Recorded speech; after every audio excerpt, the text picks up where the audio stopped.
enseignants lâchement assassinés dans les conditions épouvantables que nous connaissons. Je voudrais associer dans la même émotion, vu les moments extrêmement difficiles que nous traversons aujourd'hui et là au niveau planétaire, l'État d'Israël, attaqué tout aussi lâchement à l'occasion d'une manifestation publique dans le désert, des enfants, des adolescents, une majorité de jeunes, je le rappelle, ont été assassinés à l'occasion de cette manifestation, mais aussi dans les kibbutz.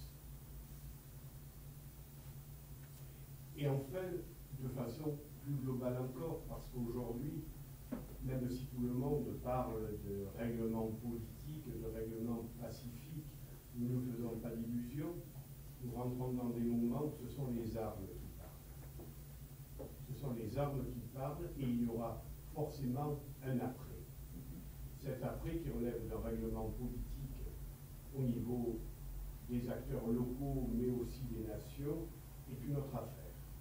Donc je voudrais aussi que cette minute de silence soit consacrée à toutes les victimes innocentes, enfants en particulier, et toutes personnes en situation de précarité, qui sont morts, disons-le clairement, qui vont mourir dans les jours et les semaines qui viennent.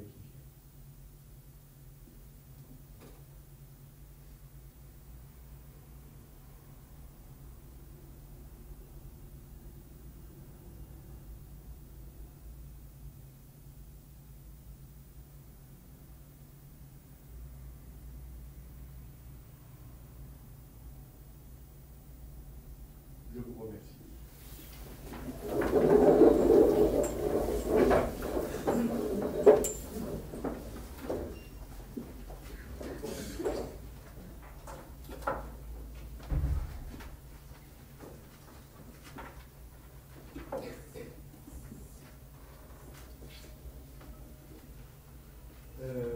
Nous allons tout d'abord procéder à l'appel, M. Amar. Mesdames et messieurs les élus, bonsoir. Michel Amiel, Jean-Marc Leonetti, Monique Slessa, Pierre Tonarelli, Sophie Cham, Claude Farcy, Joël Balz, Jean-Philippe Musso, Agnès Amiel, Grégory Boucher, Caroline Chelekian, Gérard Pateau, Vincent Leca, Patricia Boigard, Sylviane Réau, Didier Long, Karine Vassalo, Fabrice Vega, Miaëla Bittard, Audrey Giallo, Julien Dardenne, Audrey Ville, Éric Adami, Francette Mépi, Gérard Vallat, Alain Ponce, Romain Marot présent, Joël Fiori-Laredo, Jean-Claude Cabras, Katia Delavaux, Michel Scamaroni, Solange Guarnier-Lacroix, Maximilien Fusonne, Emeline Coche, Rosie Inodi. Merci. Nous devons tout d'abord adopter le procès verbal de la dernière séance du conseil municipal du 28 septembre. Y a-t-il des questions? Y a-t-il des remarques? Oui, M. Fusonne et M. Amaro. Oui, alors j'aurais une remarque et une question. Une remarque, M. Musso, vous aviez dit concernant la ville d'Hénin-Beaumont que le taux d'imposition était de 61,13%. En réalité, le taux communal est de 38,87%, soit moins 8% depuis 9 ans. Et le taux de la commune des Pays-de-Mirabeau est de 45,24%. Voilà, en fait, vous aviez rajouté la taxe départementale de 22,26%. Donc c'est ce qui donnait 61,13%. Et comme on le fait toujours? Le département, c'est pas, on parle des taux de la mairie. Non, et de même que quand nous on parle de nos taux, vous dites que vous avez augmenté de tant de pourcents, c'est l'augmentation des taux conjuguée à d'autres augmentations. Comme d'habitude, on peut faire dire ce qu'on veut au chiffre. On parle des taux de, non, mais de la mairie. on est d'accord, on verra ce que vous direz tout à l'heure. On est d'ailleurs les seuls à parler justement des taux, on n'est pas tous dans le même panier, parce que vous n'êtes pas responsable des taxes GEMAPI. Ben, c'est pas ce que vous dites d'habitude, mais pas ça. Ah non, on a toujours parlé que de 12% de... Vous avez vu mon journal. Je pense que vous confondez avec ce qui était précédemment acté, c'est-à-dire les taux, sans la réforme de la suppression de la taxe d'habitation. On a eu une partie de la taxe départementale qui nous est revenue, donc effectivement, on n'était pas à 45,24 à ce moment-là, on était beaucoup plus bas. Donc quand on compare 45,24, il faut le comparer à 73. On ne va pas faire une querelle de chiffres. Ensuite, attends, il a encore une question. Oui, une question. En effet, vous m'avez traîné à plusieurs reprises devant les tribunaux pour rien. Lors du dernier conseil municipal, M. Amaro a expliqué que vous aviez augmenté la taxe foncière de 18%. Il a diffusé une vidéo concernant ce thème-là. Il a fait également un tract où il explique que vous avez augmenté la taxe foncière de 18%. Or, les bases ont été augmentées de 7% et vous avez augmenté les taux de 5%. Donc, elle a augmenté de 12%. Donc, je voulais savoir si vous alliez porter le fer, comme vous dites, régulièrement. Je ne vais pas porter le fer au tribunal. Quand vous dites par ailleurs, allez, ce soir, moi je me suis fixé une ligne de conduite de rester calme, quoi que j'entende. Quand vous dites que je vous ai traîné au tribunal, une fois, effectivement, il y a eu un contentieux. Effectivement, ça n'est jamais allé au-delà. J'avoue que je ne suis pas tellement un procédurier. Évidemment, quand on est attaqué, il faut bien répondre, on prend les avocats. Mais je crois, enfin, mis à part cette exception, je ne vais pas rappeler, elle n'est pas pour ça, je ne suis pas un procédurier. Quant à la question précise que vous me posez, est-ce que je vais traîner, comme vous dites, M. Amaro au tribunal pour ce tract que j'ai découvert aujourd'hui? La réponse est non, on répondra par les moyens habituels de réponse. M. Amaro. Merci du coup d'avoir mis à l'honneur le sujet de la taxe foncière, parce que ça faisait partie des questions que nous avions. Juste concernant les 18%, si vous lisez bien, c'est 18% au total d'augmentation, puisque les Pénois, une fois toutes les augmentations cumulées, ont sur leur taxe foncière 18% au total. Et c'est bien inscrit, nous n'avons jamais dit ni écrit que les 18% représentent la part communale. La part communale, on l'a votée il y a quelques mois, elle est de 5% pour la commune, on l'a toujours dit, mais peut-être que c'est écrit en trop petit, on vous aidera à le comprendre la prochaine fois, ce sera avec grand plaisir, M. Fusanon. S'il y a une démarche juridique et administrative, tous les Pénois ont bien pris conscience que l'augmentation est de 18% sur leur taxe foncière au total. Monsieur Musso, question sur la taxe foncière. Vous avez précisé effectivement au dernier conseil municipal pour défendre la hausse que la taxe d'ordures ménagères, par exemple, a augmenté de 32%, ce qui est totalement vrai, puisque c'est une délibération qui est passée au conseil métropolitain le 19 janvier 2023. Quels ont été les votes de M. Amiel et de Monique Slissa au sujet de cette augmentation du taux? Nous avons voté les taux au niveau de la métropole. Donc vous avez voté pour Nous avons voté les taux au niveau de la métropole. Je voudrais quand même, si c'est possible, après je sais très bien que vous utilisez le conseil municipal comme une tribu, mais bon, à mon Dieu, pourquoi pas. Mais qu'on reste le plus possible dans le cadre des délibérations. Là, je vous ai posé une question. Oui, non, enfin, à travers le procès verbal, on peut remonter au déluge. Donc oui, moi j'ai voté ce que Martine Vassal nous a proposé au niveau de la métropole, et je ne suis pas le seul, y compris des amis politiques à vous que vous aimez tellement citer. Donc alors, si vous croyez me piéger par cette question, vous avez tort. Bien, alors le procès verbal, je mets au voie... J'ai une autre question. Oui, pardon. C'était pas un piège, hein, c'était une question. Oh. Autre question, monsieur le maire. Vous précisiez, pareil, dans le précédent procès verbal, qu'il fallait que les Pénois, vous les invitiez à faire un comparatif avec les autres communes. La Provence l'a fait, puisque dans son édition, il y a 10 jours, la Provence classe les Pays-Mirabeau comme 5e ville où le taux d'imposition est le plus élevé des 119 communes du département, de la région métropolitaine. Alors, non, je ne vais pas répondre à ça parce que c'est hors ordre du jour. Mais on pourra y répondre à l'occasion du budget supplémentaire, de la décision modificative, parce que là, on sera dans le sujet et j'ai effectivement quelques éléments de comparaison. Bien, donc, pour le procès verbal, qui est pour? Ah, Madame Delaveau veut poser une question aussi.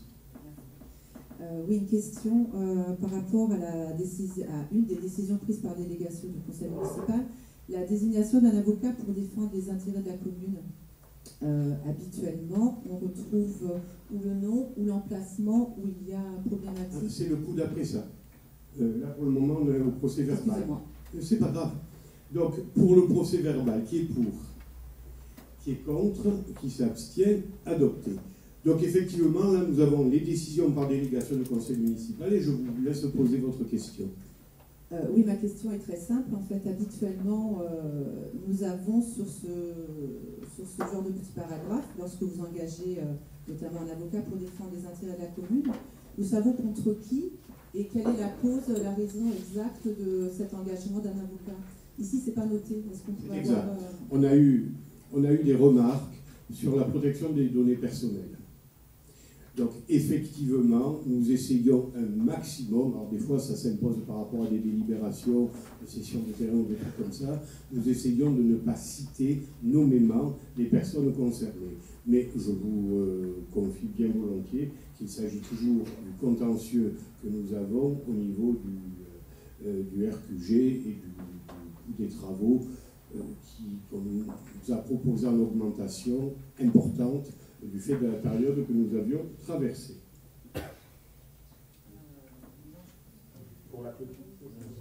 Je ne pense pas, monsieur. Ah non. Oui, alors là c'est encore autre chose. Là, c'est un contentieux entre deux administrés pour une vieille proposition. Quand je dis vieille, c'est M. Mélan qui avait signé ça, de proposer de vendre un terrain, chose qui n'a jamais été signée devant le notaire. Et là, la commune se sent, je vous le dis clairement, un peu prise en otage entre les deux personnes. Donc nous, on essaye de traiter très clairement le sujet de la façon la plus juridique possible. On a été attaqué par une personne et on y répond.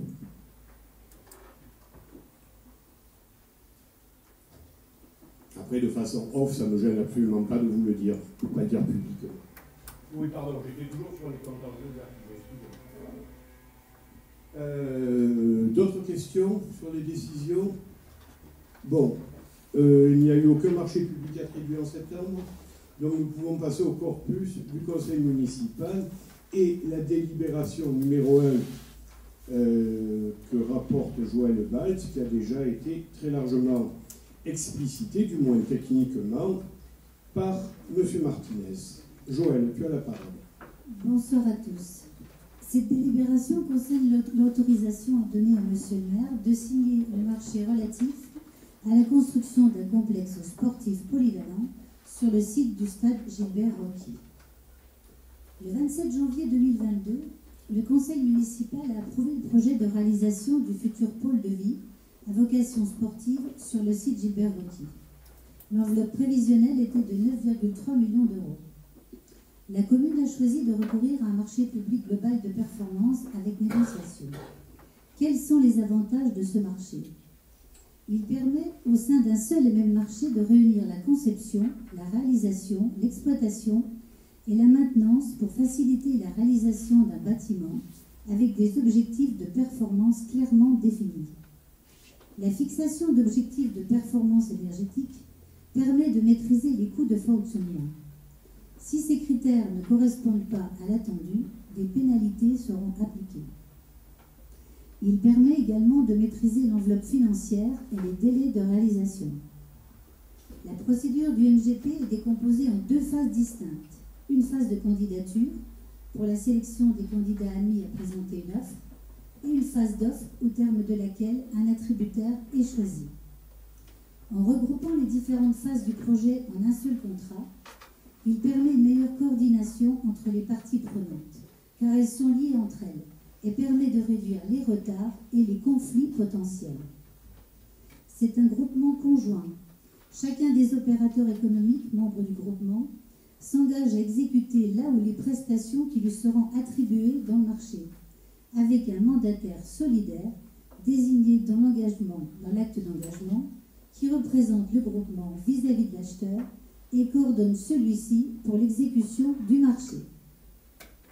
Lors du conseil municipal du 29 septembre 2022, la délibération adoptée concernait la modification du programme, à savoir la réduction de l'enveloppe prévisionnelle à 6 766 170 € hors taxe et donner les éléments constitutifs du projet conservé. La philosophie globale initiale a été préservée dans la réalisation d'un équipement d'ensemble à vocation de tiers-lieu. Lors du conseil municipal du 12 décembre, la délibération adoptée a désigné les membres du jury. Le 15 décembre 2022, phase candidature, le premier jury avait pour seul objectif d'examiner les candidatures, de formuler un avis motivé sur la liste des candidats admis à réaliser des prestations et a retenu 3 candidatures conformément au règlement. Le groupement du mandataire Eiffage, celui de GCC et celui de SMC2. Le 15 mai 2023, nous passons dans la phase offre, deuxième jury, audition des 3 candidats, présentation de l'analyse des offres par l'AMO, avis du jury et échange sur les questions écrites à poser aux candidats. Le 30 juin, le troisième jury, a eu lieu donc l'analyse des offres intermédiaires et demande du jury de procéder pour les 3 candidats à des ajustements programmatiques intégrant dans l'offre finale un parquet sportif en lieu et place du sol sportif connecté, un enrobé drainant sur l'ensemble des voies de circulation et celle des zones de stationnement, un sol sportif en résine sous le préau et un système de tribune fixe de 100 places rétractables. Le 11 juillet 2023, quatrième jury, analyse des offres finales. Les membres du jury présents, Monsieur le maire, Madame Reynaud-Fioril, Monsieur Musso, Madame Inaudi, Monsieur Tonarelli, Monsieur Mollet et Madame Satier, ont fait une proposition de lauréat à l'unanimité pour le groupement dont le mandataire est la société Eiffage Construction Sud-Est, établissement Provence. Enfin, le 5 septembre 2023, la commission d'appel d'offres a attribué le marché public global de performance pour la réalisation et la conception, l'exploitation et la maintenance d'un complexe sportif et de loisirs au groupement composé des sociétés Panorama Architecture, TPF Ingénierie, Keeping Génie Électrique et Maintenance, dont le mandataire est la société Eiffage Construction Sud-Est, établissement Provence, pour un montant global sur 3 ans de 7 054 070 € hors taxe. Suite à l'autorisation de Monsieur le maire de signer le MGP, une phase de mise au point permettant de contractualiser l'ensemble des modifications techniques et administratives des documents sera engagée. Ce document sera signé par les 2 parties et annexé au contrat. Contrairement aux autres marchés où les documents sont figés avant passage en conseil municipal, le LPG permet des ajustements. Je remercie tous les services qui ont travaillé sur ce dossier, et notamment le service des sports et celui de la commande publique. Maintenant, nous vous demandons d'autoriser Monsieur le maire à signer et à exécuter ce marché global de performance. Merci. Et auparavant, je te remercie toi-même avec l'aide des services pour avoir accompagné ce montage difficile et innovant, puisque comme l'a rappelé tout à l'heure M. Martinez et comme tu viens de le faire, ce marché global de performance est un outil qui nous permet de mieux encadrer que ce qui a pu être fait par le passé, en évitant les fameux et délétères avenants, comme il a été dit tout à l'heure. Des questions à poser à Madame Baltz. Monsieur Amaro. Madame Baltz, au-delà des questions, c'est plutôt un avis sur ce projet. Si on se base sur l'état des lieux aujourd'hui et la situation de la commune des Pennes-Mirabeau, est-ce qu'on est en manque drastique d'infrastructures sportives? Bien entendu que la réponse est oui, puisque depuis Victor Mélan, il n'y a pas eu de projet d'ampleur concernant aussi bien la culture que le sport. Donc oui, il manque des infrastructures. Il manque surtout de l'investissement dans les infrastructures. On a quelque temps la salle des Barnouins avec le chalet Frédéric Mistral qui a connu ce que vous avez connu, et on vient récemment de dire aux associations qu'on mettait un arrêté de péril sur Monaco par manque d'entretien sur nos infrastructures municipales. Donc il manque des infrastructures. C'est la raison pour laquelle, en 2020, dans le projet que nous avions porté, nous portions un projet sportif qui répond principalement à la demande des associations. Maintenant, il ne faut pas le faire de manière irréfléchie. Et là, vous proposez de faire un complexe sportif qui va accueillir, comme le disait tout à l'heure la personne qui a formidablement bien présenté le projet, et c'est très technique, et là ce que vous avez évoqué c'est très technique. Mais l'aspect technique, ça ce sont nos agents qui savent très bien le faire. Nous on est dans la vision politique. Et dans la vision politique, vous êtes en train de faire le pire choix qui puisse exister. Comme on l'avait évoqué pour la Gavotte, et aujourd'hui ce que vivent les Pénois à la Gavotte avec le réaménagement du rond-point, le sens unique, etc., les Pénois vivent toutes les alertes qu'on avait évoquées pendant des années. Vous êtes en train de mettre un gymnase sur un secteur qui est déjà encombré tous les matins et tous les soirs. Sur une voie où 2 véhicules arrivent difficilement à se croiser, vous allez mettre un parking de 100 véhicules. Tout à l'heure, j'entendais que le twirling bâton et le basket allaient pouvoir faire des compétitions régionales. C'est très bien. Est-ce qu'il manque des infrastructures pour nos associations pour qu'elles puissent faire la compétition? Oui. Mais est-ce que vous voyez plus de 100 véhicules débarquer au Cadeno à 17h ou 18h à cet endroit-là? La réponse est clairement non. Donc le choix n'est pas le bon. En revanche, vous parliez tout à l'heure d'infrastructures sportives de proximité, un petit skatepark, etc. C'est à cet endroit qu'il faut le faire. Effectivement, pas un gymnase, des infrastructures permettant de créer du lien social, des petites structures qui permettent aux jeunes de pouvoir venir s'amuser, qui permettent aux écoles de pouvoir venir, mais pas à cet endroit. Plus de 100 véhicules qui vont arriver au même moment dans une voie déjà saturée, ou alors vous ne l'empruntez jamais, si vous faites ce choix-là. Ça, c'est le premier choix. Le deuxième choix, on se pose encore la question de savoir pourquoi vous avez souhaité être élu, conseillers municipaux, maires et adjoints. Pourquoi? Puisque vous donnez tout au privé. Après la crèche, après la ferme photovoltaïque, on donne les clés du projet au privé. Alors vous disiez, ce sera mieux qu'avant. Ça veut dire quoi? C'est qu'avant, vous ne saviez pas faire? On a des agents qui sont compétents pour pouvoir le faire, à la seule condition que les élus aient la vision politique pour leur donner la vision qu'on souhaite partager. Demain, c'est donc le privé qui va s'occuper de la gestion du gymnase. Pour que ce soit très pragmatique et que tout le monde comprenne. Aujourd'hui, le gymnase Jean Roure est géré par la municipalité, par nos agents. Tout l'entretien, la gestion est faite par la municipalité. Demain, vous nous proposez que ce gymnase soit géré et entretenu par le privé. Mais c'est comme, vous savez, aujourd'hui, il y a beaucoup de, pas que de Pénois, de gens qui sortent des syndics. Pourquoi? Parce que quand vous envoyez, vous, en tant qu'association syndicale libre, un petit courrier, ça vous coûte 2 €. Quand vous avez un syndic qui vous le facture 10, mais c'est ce qui va se passer ici.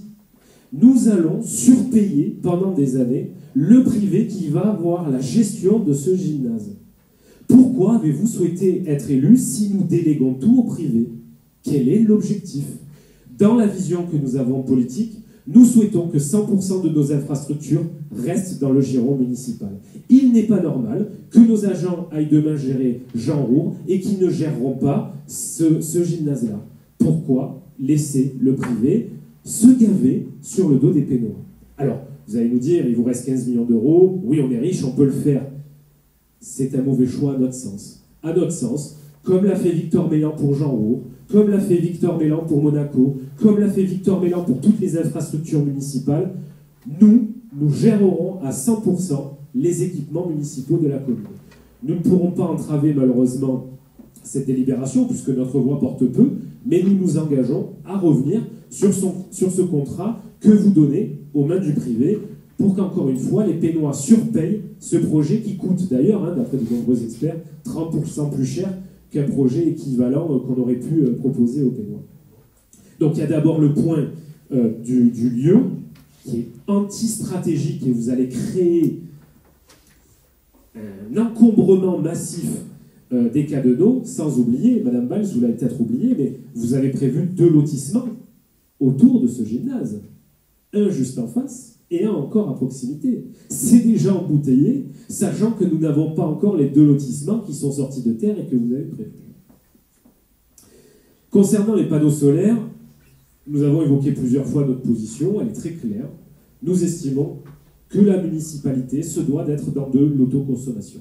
Il ne doit pas y avoir de soute, il ne doit pas y avoir de gestion du privé, c'est la commune qui doit bénéficier par de l'autoconsommation de ces panneaux solaires que nous allons installer. Et enfin, concernant le choix de l'implantation, nous l'avions évoqué en 2020, parce qu'il ne faut pas être uniquement que dans le fait de pointer du doigt les mauvais choix à notre sens, que la municipalité fait. Nous l'avions proposé sur le secteur de Palière 2. À notre sens, il fallait proposer moins de construction, mais bien partir en parallèle aussi sur des infrastructures municipales qui permettent justement, à proximité d'une entrée et d'une autoroute, de pouvoir absorber ces infrastructures-là. Donc, à notre sens, parce que, vous donnez les clés au privé, comme la crèche de la Renardière, comme la ferme photovoltaïque, nous ne pouvons pas être pour ce projet. 2, parce que l'emplacement, malheureusement, est incompréhensible. Incompréhensible. Nous ne pouvons pas voter pour ce projet, même si nous admettons qu'il faut des infrastructures sportives, et nous vous proposerons dans 2 ans et demi des emplacements qui soient beaucoup plus logiques et absorbables par la commune. Et enfin, dernier point beaucoup plus technique, il y a beaucoup de notations qui nous paraissent un peu suspicieuses. Bon, sans aller plus loin dans le diagnostic. Pour terminer, on parlait tout à l'heure d'environnement. Sur la présentation, vous avez évoqué le développement durable, etc. Il y a un peu un antécédent avec la Gavotte. À l'époque de la Gavotte, en 2016, nous avions voté pour le projet que vous nous aviez présenté. Parce qu'il nous paraissait, à notre sens, plutôt bénéfique pour les Pénois. Sauf que le projet qui est sorti de terre ne correspond plus en rien à ce que vous aviez évoqué en 2016.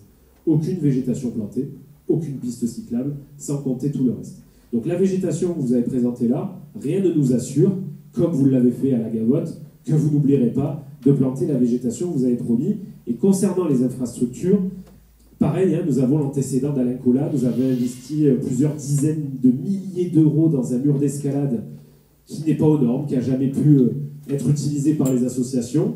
Plusieurs dizaines de milliers d'euros investis avec l'argent des Pénois que nous n'avons jamais pu utiliser, sans parler de toutes les structures intérieures du gymnase Alain Colas qui n'étaient pas aux normes et non utilisables aussi. Donc voilà, il y a plein et un tas de raisons qui font qu'on ne peut malheureusement pas vous suivre sur ce projet et qui font que nous allons proposer un projet différent dans les années qui viennent. Joël, si tu veux répondre. Moi, je vais répondre au niveau des panneaux solaires. Comme vous l'a dit l'AMO tout à l'heure, ça a été chiffré, c'est un modèle économique qui a été chiffré. Mais, comme il vous a dit, en aucun cas, la collectivité est engagée. Elle prendra donc le choix rapidement. Le choix, donc ça peut être autre chose, ça peut être la revente à Enedis, etc. Donc ça, à ce niveau-là, c'est absolument pas figé, c'est pas engagé. Après, 30% plus cher, pourquoi? Pourquoi vous dites qu'il est 30% plus cher? Par rapport à quoi? C'est ce que disent de nombreux architectes, que le projet, comme d'ailleurs aussi la Gavotte, avec le commissariat de la Gavotte, et d'ailleurs c'est pas pour rien que vous avez des élus qui sont partis des marchés. Pour rappel, les 2 précédents élus ont souhaité abandonner leur casquette au marché puisqu'ils Vous pouvez laisser Mme Baltz terminer. Vous avez une question, en me regardant, vous avez une question, elle n'a pas fini son développement. Vous répondrez après. Mme Baltz, vous n'attendiez pas la réponse? Non, mais attendez, s'il vous plaît, c'est moi qui fais la police des débats. C'est pas non, vous. Mais je répondais parce que vous répondez Baltz me posait la question, j'ai attendu. Faites comme moi, vous prenez des notes et vous répondez. D'accord, très bien, c'est clair. Oui, donc c'était là-dessus. Pourquoi vous dites 30% plus cher? Par rapport à quoi? J'aimerais bien savoir sur quelle base vous positionnez. Oui, pas de réponse. Voilà. Après, pour le reste, je pense que... Oui. Alors, voilà, citez les références des plus 30% des experts que vous venez de désigner. On va vous les envoyer. Et c'est les mêmes experts qui avaient aussi orienté les précédents. Je ne manquerai pas de lire avec attention. Y a-t-il d'autres remarques, d'autres questions? Oui.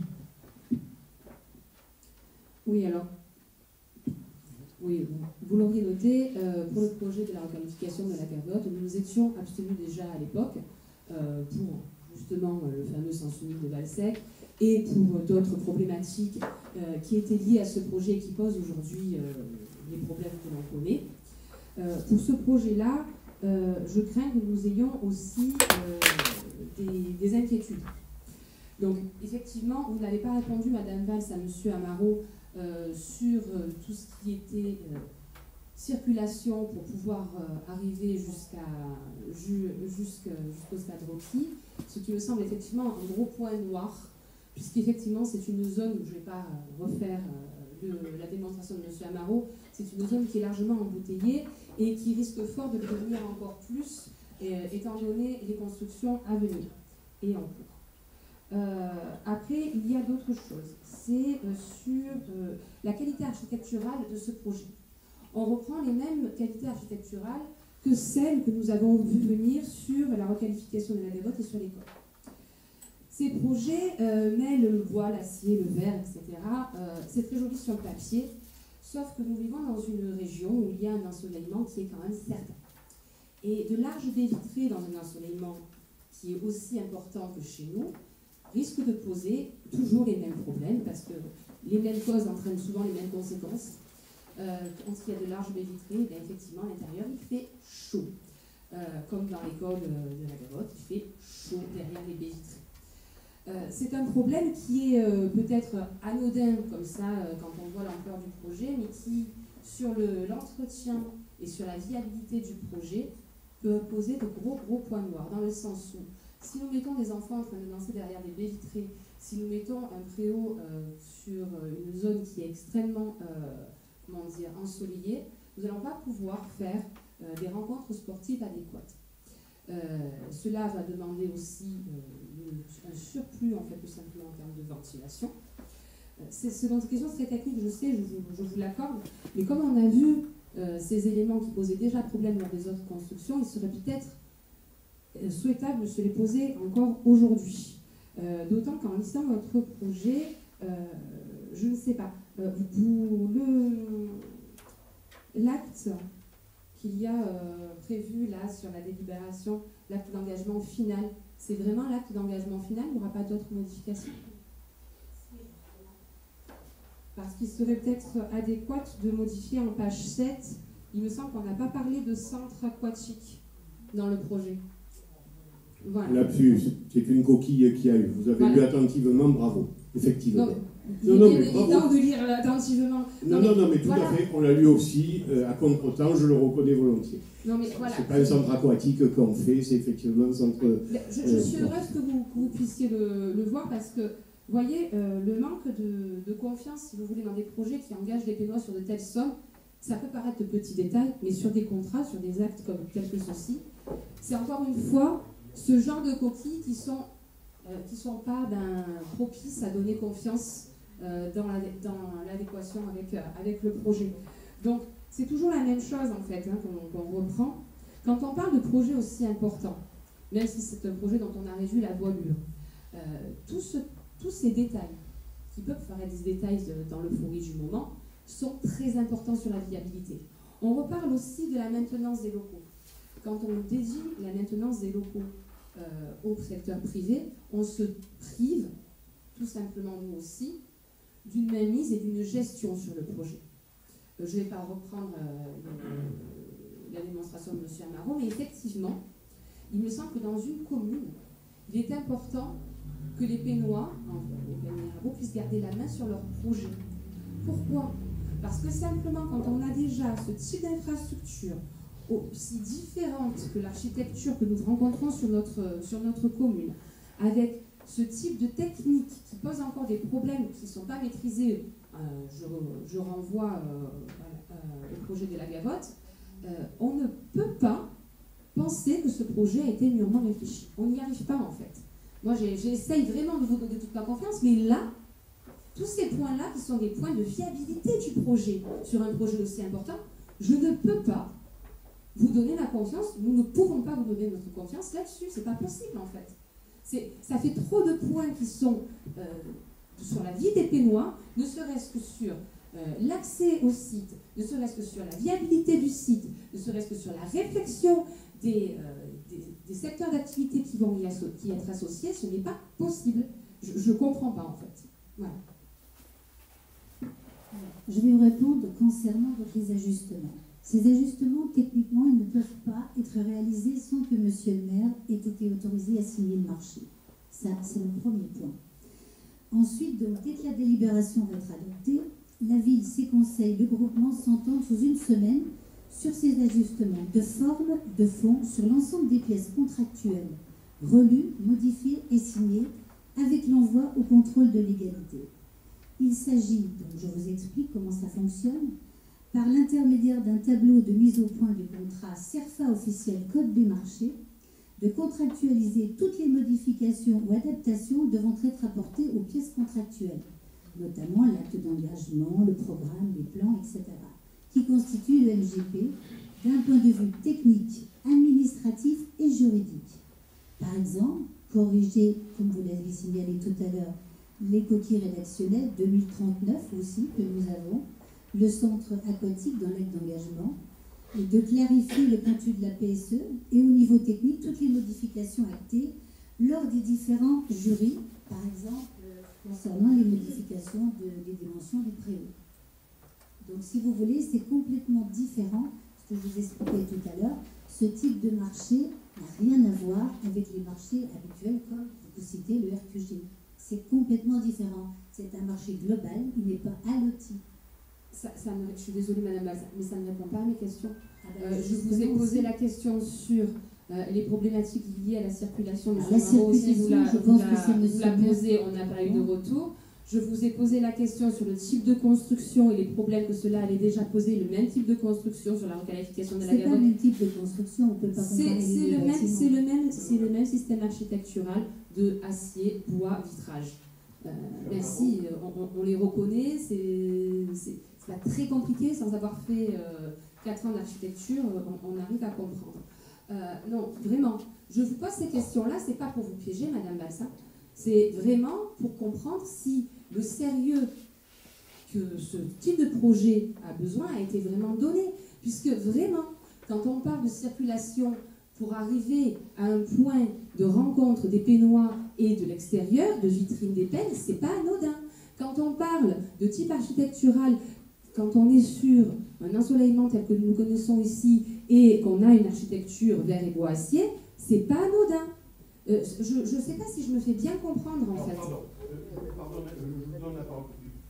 Sur ce point précis, je réponds tout à côté, vous en parlez plus, on en parle 2 heures si vous voulez, mais comment expliquez-vous, puisque notre choix est tellement mauvais et irréfléchi selon vous, que nous ayons eu pour la Garonne un label hors bâtiment durable méditerranéen et qu'ici nous avons un label bronze. Voilà. Je vais vous l'expliquer très simplement, monsieur. Je suis ravi. Voilà.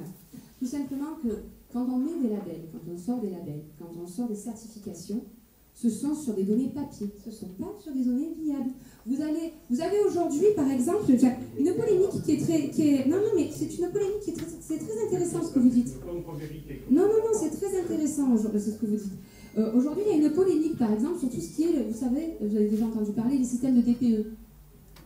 Vous avez entendu parler des systèmes de DPE.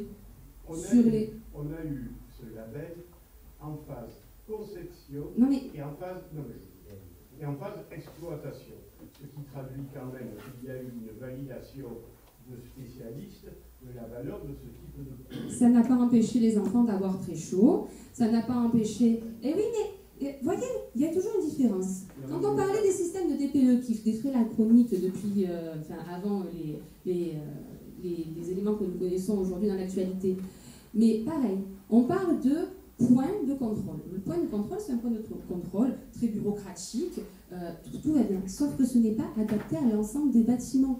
C'est ce que les gens justement reprochent à la bureaucratie relative aux constructions. C'est que ce qui est important dans un bâtiment, c'est pas qu'il coche toutes les cases de la certification, c'est qu'il soit possible d'y faire ce dont pourquoi il est construit. Pour ce qui est de la bureaucratie des constructions, je vous rejoins dans la mesure. Oui, mais sauf que, avec le au pouvoir national, il va l'ignorer d'un revers de main toutes les normes et règles de construction. Pas plus que la semaine dernière, je participais à une table ronde sur ce sujet. En attendant, faute d'obtention de validation, on est bien obligé de les respecter. Je suis d'accord, mais juste s'il vous plaît, je suis d'accord avec vous, on est bien obligé de les respecter sur la certification. Ça ne nous empêche en rien, tout en les respectant, de faire quelque chose qui soit correctement viable pour les pénaux. Voilà, merci. Il fait 45 degrés dehors, il est bien difficile de ne pas avoir chaud. Monsieur Amar. Non, après, Madame Balz, encore une fois, si on avait besoin de réponses techniques, parce que vous êtes très technique, on aurait questionné le monsieur, désolé j'ai oublié son nom, mais on aurait questionné le présentateur de tout à l'heure. On irait voir les experts que sont nos agents, nos services. On a besoin, vous êtes rapporteur de cette délibération. Quelle est votre position dans votre vision politique? La question, elle est très simple et elle rejoint celle qui a été posée aussi. Quelle est votre vision politique sur l'implantation de ce gymnase, de ces infrastructures sportives à cet endroit, dans le contexte actuel de la commune, dans les 2 lotissements que vous allez faire à proximité? Quelle est votre vision politique? Quelle est votre vision politique quand, effectivement, on donne des labels à des infrastructures, mais quand nos enfants, on y était au mois de mai, on était dans la cantine de l'école de la Gavotte, il faisait, sachant qu'il ne faisait pas encore chaud, il faisait une chaleur monstre dans la cantine. Tous les enfants se plaignent de chaleur. À la Renardière, tout le monde se plaint de chaleur. Donc il y a une différence entre ce qu'on note dans un dossier et la réalité une fois qu'on est dans l'infrastructure. Mme Balz, la question elle est simple. Quelle est votre vision politique, vous, rapporteur de cette délibération, s'il vous plaît? Ben, c'est moi qui vais y répondre, si vous permettez, parce que bien que Mme Balz soit rapporteur, voilà. Je soulève très rapidement, beaucoup plus rapidement que vous, les 2 points que vous avez soulevés. Le choix d'implantation et le mode de gestion. Le mode de gestion, je pense que tout simplement, vous confondez gestion et exploitation, et je ne vais pas détailler. Bien entendu que la gestion du bâtiment ne nous échappe pas. Concernant l'implantation, c'est extrêmement simple. Et ça obéit à un choix extrêmement réfléchi, contrairement à ce que vous dites, qui répond à 2 ou 3 points. Premier point, la nécessité de remplacer le gymnase Monaco. Le gymnase Monaco, qui est dans un quartier qui est à peu près le même, à quelques centaines de mètres, devait être remplacé par un gymnase dans le même quartier, c'est du moins ce que nous avons estimé. Alors évidemment, on avait 2 options. Soit refaire un gymnase exactement au même endroit, soit le faire à cet endroit. Bon, on est en tout cas resté dans le même quartier. Premier point. Deuxième point, le choix du terrain. Le choix du terrain, il est extrêmement simple. Il ne vous a pas échappé dans votre extrême pertinence et réflexion, puisque vous êtes le seul à réfléchir, à vous écouter, que ce terrain est constructible. Ce terrain est constructible. Alors vous allez me dire, vous avez qu'à le rendre inconstructible, mais il ne faut pas prendre les gens pour des imbéciles. Est-ce que vous préférez, à cet endroit-là, un équipement pour la population ou 200 logements? Moi, j'ai préféré un équipement pour la population. Moi, j'ai préféré un équipement pour la population. Voilà, je vous ai répondu. Un autre point concernant les véhicules. Nous avons fait une étude de circulation, sauf erreur de ma part, en 2021, circulation stationnement plus exactement, qui montre que dans un périmètre de 10 minutes à pied, il y a 100 places de stationnement. Alors, c'est vrai que vous allez me dire, on ne peut pas se garer devant. Mais je vous rappelle une chose, on n'est pas dans la Creuse, on est en ville. Quand vous êtes en ville, il faut accepter, pour aller se rendre à un endroit où il y a un équipement sportif ou un équipement culturel, de marcher un petit peu. Et les 100 véhicules, reprenez pas votre air étonné, ébahi, les 100 véhicules de stationnement sur place, ils ne vont pas sortir tous en même temps. Donc, comme d'habitude, vous faites avec votre brio oratoire, vous mettez en avant des contre-vérités. Et le dernier, je vais vous redonner la parole. Ne vous inquiétez pas, comme tous les imbéciles, vous aurez toujours le dernier mot. C'est pas moi qui le disais, c'était Talleyrand. Vous aurez le dernier mot. Ah mais non, je ne suis pas quelqu'un de gentil, moi. Je suis un faux gentil, vous êtes un vrai méchant. C'est notre différence.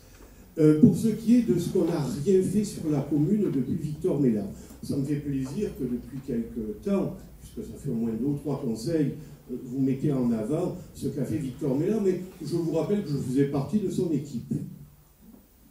Quelque part, c'est un peu lui qui m'a poussé à rentrer. Bon.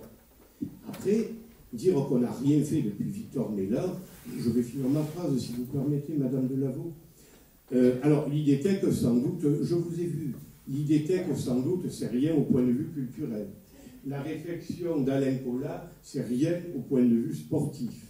La réflexion du stade Jean Roure, qui hélas en avait bien besoin, c'est rien au niveau sportif. Alors, quand vous dites qu'on ne fait rien, le moment venu, je vous donnerai la liste exhaustive de tout ce qu'on a fait, mais ne caricaturez pas les choses parce que les gens n'y croient pas. Vous avez tendance me salir, c'est pas grave. Ça, vous en avez l'habitude. Mais salir la ville des Pennes-Mirabeau, qui bénéficie d'une excellente attractivité, et pas seulement parce qu'elle est au carrefour de territoire, ça, vous avez tort. Les Pennois ne vous suivent pas. Les Pennois ne vous suivent pas. Et même si vous passez le plus clair de votre vie à aller d'endroit à endroit pour dire ce que fait Amiens, ça ne vaut rien, regardez dans quelles conditions on vit, etc. J'ai peur, oui, j'ai vu votre main se lever, j'ai peur que vous soyez à côté de la plaque. Donc je vous ai répondu sur les 2 points politiques. Effectivement, vous avez bien fait de dire le conseil municipal, on n'est pas là pour parler technique, Martinez l'avait fait très bien, mais c'est pour des questions politiques. Le choix de la gestion que l'on a fait dans le cadre d'un marché global de performance, moi je n'ai pas la prétention comme vous de tout savoir sur tout. Donc on a pris des conseils de juristes, on a pris des conseils d'avocats. L'avocat d'ailleurs nous accompagne dans la rédaction. Ils nous ont dit l'outil marché global de performance est un excellent outil. Première question que vous avez posée. Deuxième question que vous avez posée, l'implantation. Ben oui, je préfère un bel équipement sportif nécessaire dans ce quartier que 200 logements sociaux, comme le préfet me le demanderait. Alors je sais que je ne devrais pas dire ça maintenant, parce que si le préfet, qui a sans doute d'autres choses à faire, regarde votre projection, il va me tirer les oreilles pour les questions de logements sociaux, mais je ne pouvais pas m'empêcher de répondre à ce point précis. Oui, l'implantation est parfaitement réfléchie, mais vous êtes tout à fait en droit de dire que c'est une imbécilité, comme vous l'avez dit. Mais je vous redonne bien volontiers la parole pour que, selon votre habitude, vous ayez le dernier mot et vous l'aurez. Moi, je n'ai rien à rajouter. Madame Delaveau, là, M. Amaro avait demandé avant vous. Non, mais vas-y, parce que l'imbécile aura le dernier mot, donc je suis pas là. Eh ben voilà. Non, même pas. Je me permets, oui, de demander la parole parce qu'il y a quelques minutes de ça, vous avez demandé une minute de silence, vous avez parlé d'apaisement. Avec tout ce qui se passe en ce moment, on a des débats, il me semble, corrects, cordiaux.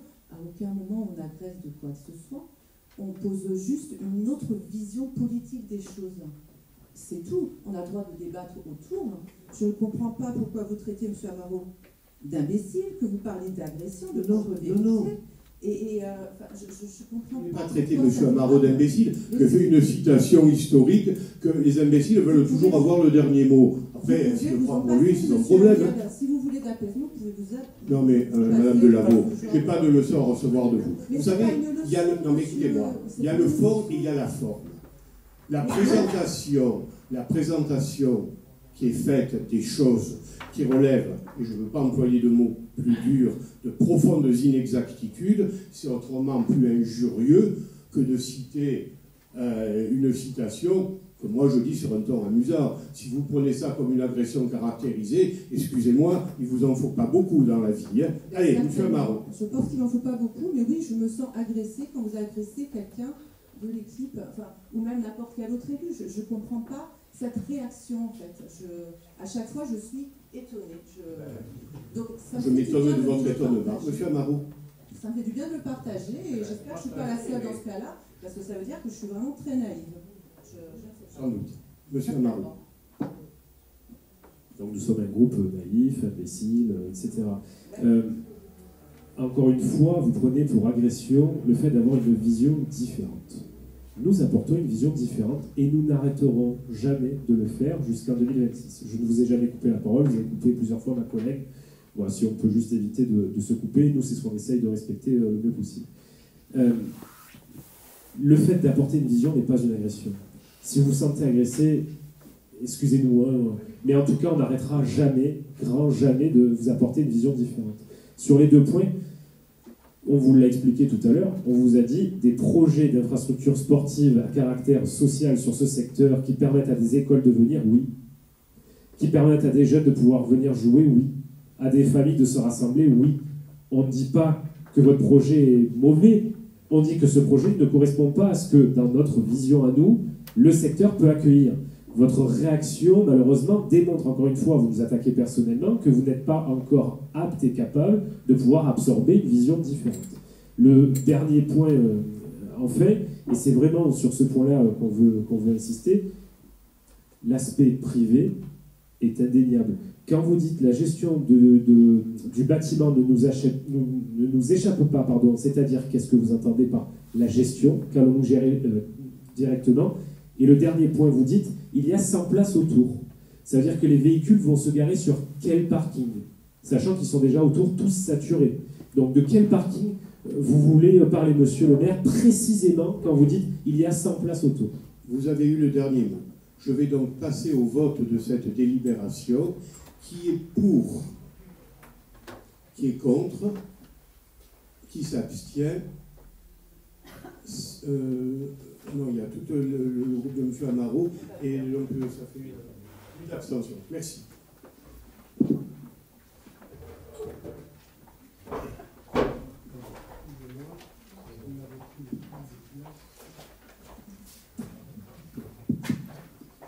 La 2, M. Boucher.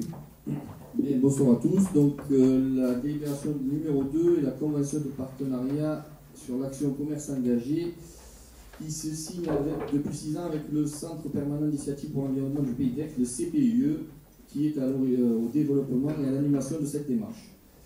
À ce jour, 12 communes sont inscrites dans ce dispositif, dont les Pays Mirabeau. Donc, en décembre 2020, il avait été acté lors du comité de pilotage, d'une part, une augmentation de la subvention accordée par le territoire du Pays d'Aix, donc de la métropole, et d'autre part, une contribution directe des communes à hauteur de 200 € par commerce labellisé, car le label s'agrandissait avec des communes qui souhaitent encore rentrer dans ce label. Et donc, on vous demande de voter la délibération au 1er janvier 2023 pour signer la convention de partenariat. Voilà. Alors, l'objet de la convention, vous l'avez dans la délibération, c'est accompagner les commerçants labellisés. C'est notamment 2 passages de terrain par les agents du CPIE. C'est l'assurer d'un suivi individualisé pour les commerçants. Mettre en place des actions exemplaires. Notamment, durant le mois d'octobre, il y a eu l'action des pharmacies solidaires où les Pénois pouvaient apporter des produits d'entretien et d'hygiène qui étaient mis en partenariat avec les Restos du Cœur. Donc, c'était les pharmacies du Cœur. Et développer la communication sur le label et le déploiement de nouveaux cahiers des charges pour type de commerce. Question, remarque. Qui est pour? Qui est contre? Qui s'abstient? Adopté. La 3.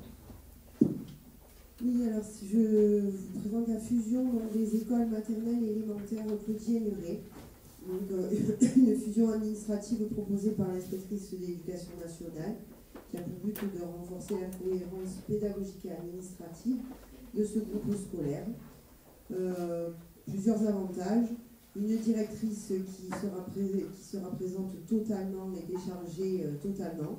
Une plus grande cohérence sur le projet d'établissement. La coordination nécessaire entre les enseignants de tous les niveaux de la petite section au CM2. Une continuité pour les familles entre la maternelle et l'élémentaire, mais aussi une continuité des projets qui vont être mis en œuvre entre ces 2 groupes, et une meilleure prise en compte des réponses qui vont être apportées aux difficultés de tous les enfants. Et pour nous, un gros avantage aussi, c'est qu'on aura un seul interlocuteur, la mairie, puisque nous n'aurons plus qu'une seule directrice. Ce projet a été approuvé en conseil d'école par les conseils d'école de la maternelle et du primaire le 22 juin, et c'est quelque chose qui marche assez bien, puisque c'est quelque chose qui est déjà en vigueur sur le site depuis l'ouverture du groupe scolaire Cloutier-Muret, donc depuis 2 ans. Donc tout le monde étant satisfait du fonctionnement, c'est pour ça qu'on vous propose ce soir cette fusion. Puisque tu parles de l'école Cloutier-Muret, je me permets de rappeler un point, c'est que les problèmes de chaleur excessive qu'on a eu il y a quelques mois en effet ont été dus à des dysfonctionnements, comme c'est souvent le cas quand on reçoit un bâtiment neuf, et non pas des erreurs de conception. Donc pour la 3, qui est pour? Qui est contre? Qui s'abstient? Adopté. La 4. Bonjour à tous. Alors, cette délibération est une demande d'actualisation de l'assiette foncière relevant du domaine forestier et qui fait suite à la demande des consorts des lieux qui souhaitent acquérir une partie de la parcelle CZ 92P afin d'agrandir leur périmètre de débroussaillage pour se protéger des risques d'incendie. Pour cela, nous devons compenser et nous proposons au conseil municipal d'extraire cette parcelle et nous proposons au service de la préfecture d'intégrer la parcelle CX94 d'une contenance de 6700 m², qui ramène à augmenter la forêt communale de 5102 m². Une fois l'obtention de l'arrêté, nous pourrons la proposer au concert Bélieu au prix évalué par les domaines de 15 000 €. Pour rappel, nous sommes dans une zone N, EBC et en PPIRF rouge écarlate, je dirais. Donc il va de soi qu'il ne s'agit en aucune manière d'un moyen d'augmenter la constructibilité de la propriété. Question, remarque? Oui. Si c'est pour augmenter le périmètre de débroussaillage, c'est obligatoire. Il n'y a pas besoin de leur vendre les terrains, puisque les propriétaires, même si ça ne leur appartient pas, ont l'obligation de débroussailler à 50 mètres de mémoire de leur maison. Tout à fait, c'est 50 mètres, les obligations légales de débroussaillage, mais ils ont eu énormément peur en 2016 parce que le feu s'est vraiment très rapproché de eux, sur les feux que l'on a connus. Donc ils ont fait cette demande et je vous assure que nous allons valider cette demande pour qu'ils aient moins de broussailles et tout, parce que jusqu'à aujourd'hui c'est toujours eux qui l'entretenaient, c'était comme vous dites dans les obligations légales. Là, ils vous voilà, comme je dis. Donc nous, comme c'est une bande qui n'est ni constructible en tant qu'elle, en EBC, PPRF rouge, ils ne pourront jamais rien faire dessus, et eux, c'est vraiment dans un but de se protéger. Il y a une autre petite raison qui peut paraître amusante, mais qui est pas négligeable, c'est la possibilité de mettre une clôture un peu efficace, car au Vanade, pardon, on a une concentration importante de sangliers. D'ailleurs, j'ai été saisi par d'autres riverains du Vallon des Vanades qui me l'ont signalé. Alors, c'est pas si simple comme ça que d'organiser une battue aux sangliers, mais ils veulent effectivement protéger leur propriété. Voilà. C'est aussi simple que ça.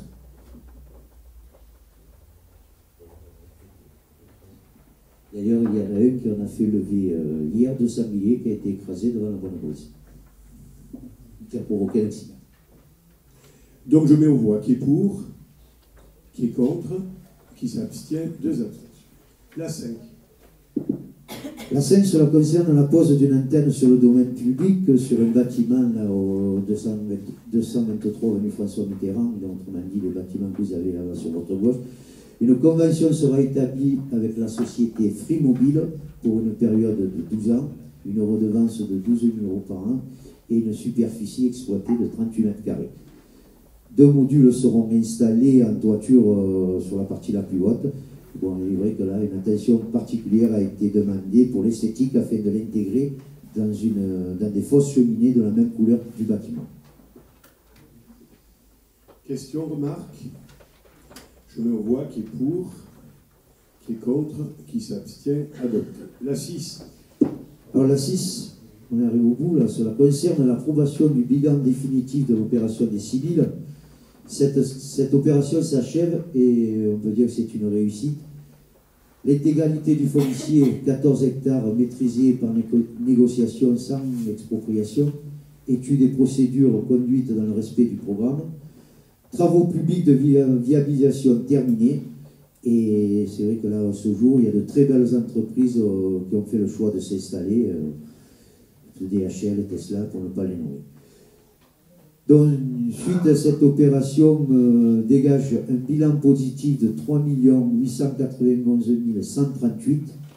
À ce viendra se rajouter, parce qu'il nous a été rendu, le lot numéro 6 d'une contenance de 2970 m² et qui sera vendu par la commune.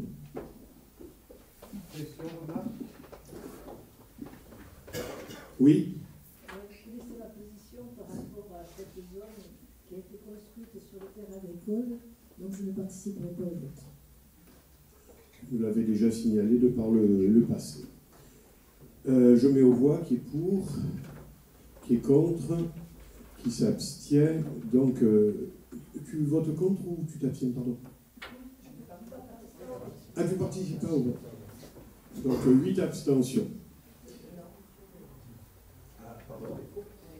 Vous avez voté pour, pardon, j'ai mal vu. Si vous permettez, Monsieur le maire, je voudrais remercier aussi le service urbanisme du gros travail qui a été effectué pour cette zone des civils. Et vraiment, on a très bien travaillé avec la SPLA. Oui, sans oublier la SPLA, en effet. Didier Long est absent. Greg, c'est toi qui rapportes? Oui. Impeccable. Alors, la délibération numéro 7, c'est la convention de partenariat avec le comité des fêtes, dont le président est M. Antoine Matteo. C'est pour la mise à disposition de 4 salles pour les manifestations organisées par le comité des fêtes en 2024. Pour information, ils n'ont utilisé que 3 fois cette convention l'année dernière, pour l'année 2023. Le 29 avril, le 8 octobre et le 10 novembre, qui arrivent. Voilà. Qui est pour? Qui est contre? Qui s'abstient? Adopté. La 8.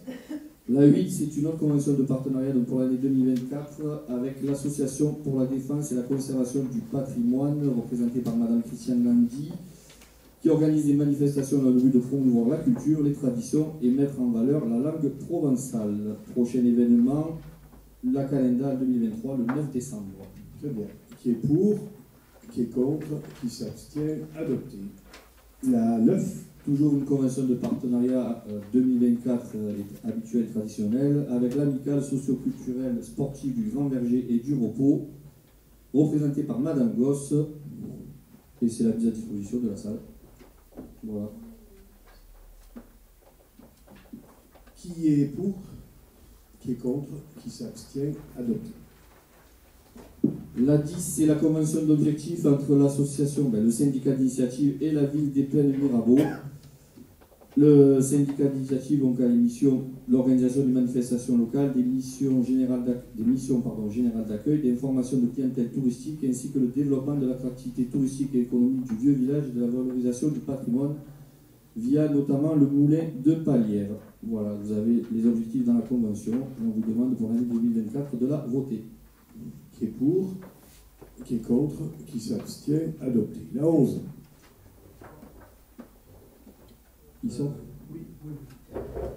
Donc vous l'avez compris, la convention d'objectifs et de partenariat 2024 entre la ville des Plaines Mirabeau et l'association La Porte des Étoiles, présidée par M. Sébastien Farcy, qui a pour objectif de promouvoir la culture et la tradition, et faire découvrir au plus grand nombre le monde du spectacle et de l'animation, ce qui a été encore prouvé une fois ce week-end avec la fête des sorcières. Tout à fait. Qui est pour? Qui est contre? Qui s'abstient? 2 abstentions. La 12, une convention de...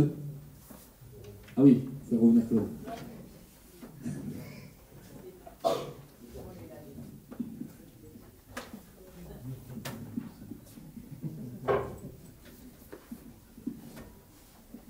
Donc la 12, c'est une convention de résidence artistique avec la compagnie Itinérance, une convention de résidence artistique, traditionnelle.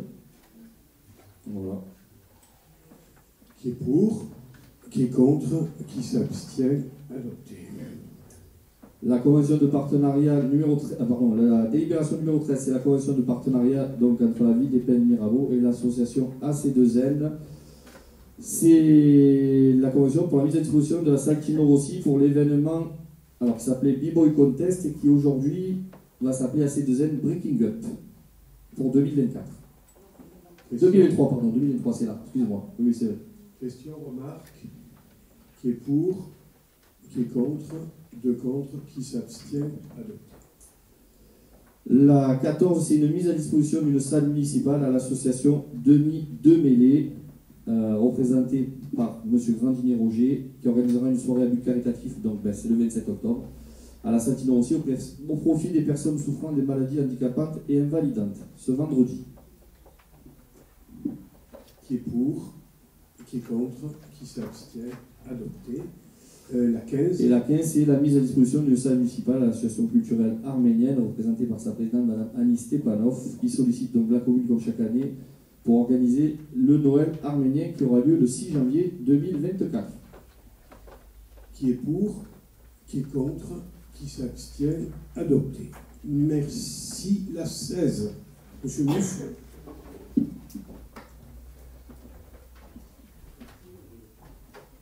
Bonsoir à toutes et à tous. Donc, délibération numéro 16, il s'agit d'une demande de subvention départementale dans le cadre du programme d'aide aux équipements de sécurité publique. Dans un contexte marqué par une série d'intrusions et de dégâts matériels, donc à l'ancienne école maternelle de Saint-Georges, désormais affectée pour abriter la maison de la parentalité, un relais petite enfance, la maison France Service, où aussi plusieurs associations accueillent des enfants. Donc les récents actes de vandalisme et de dégradation matérielle ont instauré un certain climat d'insécurité. Donc la municipalité a décidé d'agir rapidement en mettant en place l'installation de 5 caméras de vidéoprotection tout autour du bâtiment et le remplacement de l'alarme anti-intrusion du site de la maison de la parentalité. Le coût total est de 20 000 € et la subvention escomptée auprès du département est quant à elle de 16 000 €. Question, remarque? Oui, monsieur. Une question, est-ce qu'on pourra avoir un retour sur les subventions, sur les demandes de subventions? Est-ce qu'on pourrait avoir un retour sur les demandes de subventions? Parce qu'en fait, il y en a régulièrement au conseil municipal. Et on ne sait pas si elles ont abouti ou pas. Donc, si c'était possible de mettre ça en place, qu'on ait une visibilité. Oui, peut-être Madame Pasqualetto va répondre, puisque c'est essentiellement le département qui instruit ces. Agnès? Oui, de toute façon, chaque demande de subvention est étudiée et votée en séance publique ou en commission permanente. Donc maintenant, si vous voulez avoir les sommes, sache que vous les trouverez sans problème. C'est sûr que pour la région, on aimerait bien avoir les mêmes. Voilà, bravo, bravo. Voilà, vous aurez moins de travail, hein, monsieur. Hein, vous le reconnaissez aisément. Bien. Alors, la 16, qui est pour? Qui est contre? Qui s'abstiennent? Adopté. 17, du coup, votre transition va passer à la région. Donc, il s'agit d'une demande de subvention régionale dans le cadre du programme d'équipement sportif collectif. Donc, il s'agit donc d'une demande à la région concernant donc, le préau sportif qui va être construit dans le projet que nous a présenté, donc au stade Gilbert Rocky. Donc là, il s'agit de demander une subvention. Je rappelle, ce programme fait partie de financement par le conseil départemental à hauteur de 50%. La construction de ce préau sportif est de montant de 690 566 €. Et donc là, à la région PACA, on peut avoir donc une subvention qui peut aller jusqu'à 60 000 €. Et pour ce faire, effectivement, il faut disposer d'un équipement sportif collectif innovant. Alors, qu'est-ce que ça veut dire collectif sportif innovant? Pour être innovant, il faut que ce soit un design actif qui consiste à aménager l'espace public des bâtiments de manière à encourager l'activité physique et ou sportive de manière libre et spontanée, donc accessible à tous. Et pour ce faire, effectivement, il faut qu'il y ait un design donc actif avec des couleurs, des formes spécifiques, etc. Donc c'est dans lequel ce projet-là s'inscrit. Donc au total, avec les 60 000 €, ça représentera effectivement 8,7% du montant, s'ajoutant aux 50% de financement par le conseil départemental à 345 283 €. Du coup, l'autofinancement communal serait de 41,3% pour un montant de 285 283 €. Merci. Avant de mettre au vote, je vais moi-même me poser une petite question. Comment, M. Fuson, allez-vous défendre cette demande de subvention à la région après avoir autant attaqué ce projet? Je connais votre talent et enfin, je ne doute pas que vous allez vous en sortir, mais permettez-moi quand même de poser cette question. Enfin, tout simplement, on cherche de l'argent pour les pénois, là. Donc c'est de l'argent qui va retourner dans la poche des pénois. Enfin, de l'argent si mal dépensé, de façon autant irréfléchie. Mais je vous fais confiance, on attend le résultat, et quand on aura les 60 000 € demandés, je ne manquerai pas, bien entendu, de remercier le président de la région, mais il y aura quand même une petite mention pour vous-même. Alors, de toute façon, on est obligé, parce qu'on manque d'infrastructures sur la commune, et il y a, comme on l'a dit, il y a le gymnase Monaco qui tombe en ruine. Donc malheureusement, il y a des associations qui sont orphelines de structures sur la commune. Voilà, donc, et après, on va chercher de l'argent, on ne va pas pénaliser les pénois, on va essayer d'avoir ces... Je reconnais là votre sens de la réflexion et de la responsabilité. Exactement. Et d'ailleurs, je me tiens à disposition si vous avez besoin, M. Mousseau, avec un collaborateur, n'hésitez pas à prendre rendez-vous. Non, c'est déjà fait, hein. Alors, pas avec vous, mais inutile de vous. S'il y a besoin, c'est écoutez, la vie est belle. Allez, on met au vote. Qui est pour? Qui est contre? C'est ça. Qui s'abstient? Adopté. La 18. La 18 au retour au département, donc pour une demande de subvention départementale dans le cadre du programme d'aide aux travaux de proximité. Là, donc, on est justement à Monaco, au tennis club. Il s'agit de la pose de revêtements synthétiques sur 2 des cours de tennis, ainsi que la régénération de 4 cours en béton poreux. Donc, pourquoi la pose de gazon synthétique? Ça permet effectivement de jouer plus facilement lorsque les articulations sont un petit peu, on va dire, titillées. Donc, ça permet de jouer sur une nouvelle qualité de jeu, n'est-ce pas? Et d'autant plus, effectivement, ça permet de mieux jouer lorsque l'appui est aussi légère, parce que ce revêtement permet aussi de mieux absorber effectivement l'eau. Voilà. Donc, il s'agit aussi donc, de régénérer 4 cours de tennis qui sont en béton poreux. Donc, on avait fait du démoussage à plusieurs reprises. À force de démousser, par contre, effectivement, le revêtement qui est mis dessus devient très lisse et on a constaté effectivement pas mal de problèmes de chute sur ces cours-là. Donc c'est pour ça qu'il est aujourd'hui nécessaire de remettre quelque chose dessus pour pouvoir limiter effectivement ceci. Donc le montant total de l'opération est estimé à 65 000 € avec une subvention exploitée à 45 500 €, ce qui nous laissera une participation à 19 500 €. Très bien. Qui est pour? Qui est contre? Qui s'abstient? Adopté. La 19. Il s'agit d'approuver les rapports de la CLECT concernant donc l'évaluation des charges de transfert entre la métropole et les communes membres, donc au titre des transferts et restitutions de compétences. Donc vous avez dans cette délibération l'ensemble des transferts qui ont été évoqués. La ville est spécifiquement concernée par 3 transferts. Celui du service de défense extérieure contre l'incendie, donc pour lequel effectivement le montant d'évaluation est estimé à 56 037 €. Celui concernant les parcs et aires de stationnement d'intérêt métropolitain, là on est sur un montant de 3 460 €. Il s'agit du parking de l'Agriculteur à la Poste. Et enfin les voiries et espaces publics dédiés à tout mode de déplacement urbain d'intérêt métropolitain pour un montant évalué à 123 460 €. Nous sommes au chemin de la Courante et Jean Monnet. Question, là ça c'est les petits jeux de ping-pong qu'il y a eu entre la métropole et les communes avec les nouvelles lois, et là en l'occurrence la loi 3DS. Question, remarque? Oui, madame. Oui, c'est vrai que ce jeu de ping-pong sur tout ce qui est transfert de charges entre la métropole, la mairie est un éternel combat. Vous connaissez notre position sur la métropole. Vous voyez, comme vous le disiez tout à l'heure, quand il a fallu voter la taxe foncière, par exemple, que vous avez votée pour suivre Madame Vassal, vous ne l'acceptiez pas pour les peines Mirabeau. Vous avez été obligé d'augmenter la taxe foncière des peines Mirabeau. Cela vous a payé, cela ne vous a pas empêché de voter l'augmentation que vous a demandé Madame Vassal. De même, mais à l'inverse, voyez-vous, Monsieur Fuzon, qui n'est pas d'accord forcément, comme nous, sur notre groupe, avec le projet Rocky, parce qu'effectivement, on pense qu'il manque de sérieux. Néanmoins, nous, c'est pas notre intérêt politique, mais l'intérêt des Pénois qui prime. Donc, il va quand même défendre la proposition qui va faciliter la vie des Pénois en récupérant une subvention pour les Pénois à la région. Donc j'espère qu'on pourra toujours prendre cette priorité, c'est la priorité des Pénois. Merci beaucoup. Super. Je peux, si vous permettez, on récupère rien, c'est un jeu d'écriture. C'est un jeu d'écriture. La métropole, moi aussi j'étais contre, quoi que vous puissiez en dire, et je rappelle qu'à l'époque, en tant que parlementaire, j'ai voté contre la loi qui était passée. Non, comme ça les choses sont claires. Je ne suis pas un béni oui de quelque parti que ce soit.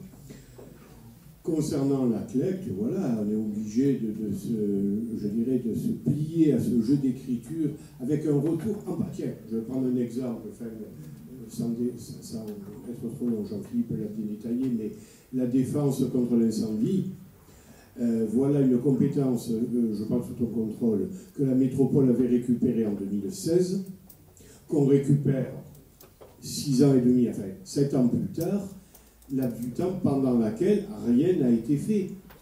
Mais là, c'est pas Madame Vassal ou quelque élu que ce soit que j'attaque, c'est la lourdeur du dispositif qu'avait voulu à l'époque, disons-le clairement, M. Gaudin, avec un gouvernement socialiste, hein, j'aurais écrit pas l'histoire, c'est exactement comment ça s'est passé, et on en voit maintenant les résultats. Mais bon, j'entends votre remarque, mais c'est pas une faveur que vous nous faites, hein, c'est ce que j'ai envie d'appeler une délibération d'ordre. Je mets aux voix, donc qui est pour, qui est contre, qui s'abstient, adopté. La 20. La 20, il s'agit des admissions en non-valeur. Donc là, pour le moment, la créance n'est plus recouvable. Ça ne veut pas dire que effectivement, les personnes pourraient venir effectivement à meilleure fortune. Et du coup, les sommes que nous constatons ici pourraient, dans un avenir probable, peut-être incertain, mais être recouvrées, contrairement à la délibération suivante, où on sera sur des créances totalement définitives éteintes. Donc concernant les ANV, nous sommes sur un montant total pour l'année, pour ce qui est présenté ici de 2023, à 11 557 €. Ça représente 75 titres qui ont été émis sur la période 2017-2022. Nous avons des insuffisances d'actifs pour 510 €, des demandes de renseignements négatifs des personnes qu'on n'a pas pu retrouver pour 550 €, des personnes disparues pour 6 496 €, des poursuites sans effet 3 649 €, et des restes à recouvrer inférieurs au seuil de poursuite pour 346 €. Voilà. Ça concerne essentiellement donc les redevances de l'espace famille pour un montant de 1 400 €. Il est à constater effectivement sur les différentes AMV que vous avez passées par le passé que ces montants ont sensiblement diminué par rapport effectivement à tout le travail qui a été mis en place au niveau de l'espace famille pour pouvoir améliorer le niveau de recouvrement. La TLPE, donc pour la 242 €. Les mises en fourrière, c'est les montants les plus importants. Hein. Nous avons 9 699 €. Et le reste, du coup, le solde, c'est 213,85 €. Oui, bravo Madame Valls avec votre équipe pour l'espace famille. Donc pour la 20 qui est pour, qui est contre, qui s'abstient, 2 abstentions. La 21, créance éteinte. La 21, comme je disais, la créance est totalement éteinte, c'est-à-dire que là, il n'y a plus aucun moyen de pouvoir retrouver ces créances, en général une décision de justice. C'est le cas pour celle-ci, puisqu'elle concerne l'exercice 2019, concerne la TLPE. Donc c'est une société qui a été mise en liquidation judiciaire, et le montant de la TLPE était de 1273,40 €. Qui est pour, qui est contre, qui s'abstient, 2 abstentions. La 22. La 22, donc il s'agit de procéder à une ouverture d'une autorisation de programme et de crédit de paiement concernant le stade, le complexe sportif polyvalent du site de Gilbert Rocky. Donc effectivement, pourquoi passer une APCP donc sur les investissements? Effectivement, parce que c'est beaucoup plus facile à gérer. Je ne vais pas revenir sur les modalités de ce marché-là, mais ça nous permet d'avoir une meilleure lisibilité sur le niveau des comptes. C'est un outil qui nous permet effectivement de mieux piloter ce process, et ça nous permet aussi, côté service technique, de pouvoir mieux planifier les travaux et de les suivre, et au besoin d'attendre effectivement les différentes planifications budgétaires. Donc vous avez présenté derrière, dans le verso de la délibération, donc nous sommes sur un montant qui était hors taxe de 6 883 423 €. Donc à cela s'ajoute effectivement l'intégration de tout ce qui peut être les révisions de prix prévisionnels donc sur les différents index, ce qui nous fait un montant total de 9 073 788 €. Et vous avez cette répartition qui est effectuée sur les années allant de 2023 à 2026, les montants afférents étant associés aux différents types de réalisations qui vont être réalisés. Donc on commence avec 48 000 € cette année, et l'engagement le plus important sera sur 2025 avec 7,5 millions d'euros. Question, remarque? Oui, madame? Oui, excusez-moi. Monsieur Musso, quand vous nous dites donc que selon vous, avec ce nouveau dispositif, il n'y aura pas de dépassement du budget demandé, du budget annoncé, vous pouvez nous le confirmer? Confirmé, c'est même écrit, comme je vous l'ai dit, sur le verso. Donc les prix, vous l'avez vu, on est sur un marché à 7 millions. Donc la partie d'investissement est 6 883 423 € hors taxe. et il est précisé que la PCP, donc, qui sera exprimée effectivement en TTC, intègre les révisions de prix prévisionnels sur les index ING et BT01 prévus contractuellement au CCAP, ce qui représente une évolution de l'indexation des prix qui est d'à peu près 5% par an. Donc les prix sont encadrés par les évolutions de ces indices-là, et donc c'est pour cela qu'on passe de 6,8 millions hors taxe à 9 millions TTC. Tiens, Et tu fais bien de 5% rappeler, par an plus la TVA. voilà, bien de rappeler qu'il n'y ait pas de confusion comme il y en a eu par le passé, que lorsqu'on parle du budget du projet, on parle en hors taxe, lorsqu'on parle en procédure à PCP, on parle en TVA, compris. Donc, pour être très clair là-dessus, on a vu tout à l'heure dans la délibération que Mme Balz a présentée, on était sur 7 millions, il y avait 170 000 euros qui correspondaient à tout ce qui était l'exploitation, la maintenance, etc. Nous sommes sur les 6 883 000 euros hors taxe. Si j'applique seulement la TVA, on n'est pas à 9 millions. On a intégré, ce que j'ai évoqué, la révision des prix selon les indices, et ça fait partie du marché, de 5% par an. Donc on est bien d'accord qu'il n'y aura pas d'enveloppe budgétaire supplémentaire annexée au projet qui serait définie aléatoirement sur un projet annexe. C'est pour ça qu'on passe sur une APCP, qu'on est passé par un MGP. On est bien d'accord. Merci beaucoup. On a choisi cette procédure. Qui est pour? Qui est contre? Qui s'abstient? 2 abstentions. 8 abstentions, pardon. La 23, l'ADN. Donc la décision modificative pour le budget 2023, donc c'est la deuxième année que nous passons sur une décision modificative. Nous étions auparavant sur un budget supplémentaire. Donc, je rappelle que la décision budgétaire modificative sont des délibérations qui viennent modifier les autorisations budgétaires initiales, soit pour intégrer des dépenses ou des ressources nouvelles, soit pour supprimer des crédits antérieurs votés. Donc cette délibération, cette décision budgétaire modificative intègre à la fois la revalorisation du point d'indice des agents de la fonction publique ainsi que l'actualisation des dépenses et des recettes d'investissement selon l'avancement des travaux. Donc, sur la section de fonctionnement, nous avons côté dépenses dans cette décision modificative plus 1 056 000 euros et côté recettes plus 4 266 000 euros. Côté investissement, côté dépenses, moins 1 170 000 euros. Et côté recettes, plus 368 000 euros. Pour prendre exactement les différentes sections de manière très synthétique, pour ne pas vous noyer dans une série de chiffres, sur le fonctionnement côté dépenses, ce qui vient effectivement dans le chapitre des charges à caractère général augmenter la décision modificative, ce sont essentiellement les charges liées à tout ce qui est consommable, l'eau, les combustibles et l'alimentation, respectivement à plus 55, 70 et 65 000 euros, ainsi que divers entretiens de bâtiments, de voiries et de matériel, avec à peu près pour chacun entre 30 et 40 000 euros de plus. Le chapitre que j'évoquais tout à l'heure, effectivement, sur les charges de personnel et de frais assimilés, avec plus 605 000 euros. Également aussi le chapitre 65, autres charges de gestion courante, qui correspond à une subvention donc, au CCRS pour un montant de 72 240 euros. Côté recettes, les produits et services de même rapporteront plus 32 000 euros que ce que nous anciennement prévu. Les impôts et taxes plus 51 000. Les dotations et participations 80 000 et les produits financiers, on était sur ce qui a été évoqué tout à l'heure sur la zone civile avec les plus 3,9 millions d'euros. Côté investissement en dépenses, les immobilisations corporelles moins 220 000 euros, les immobilisations corporelles moins 59 000 euros, les immobilisations en cours moins 1 million d'euros, emprunt et dette plus 120 000 et côté recettes, des subventions en plus 174 000 euros et les dotations fonds divers plus 74 000 euros. Voilà pour la partie chiffrée, ce qui nous fait au total sur cette décision modificative qui est soumise donc au vote du conseil municipal avec des écritures d'ordre s'élève à moins 112 000 euros côté dépenses et plus 4,6 millions en côté recettes.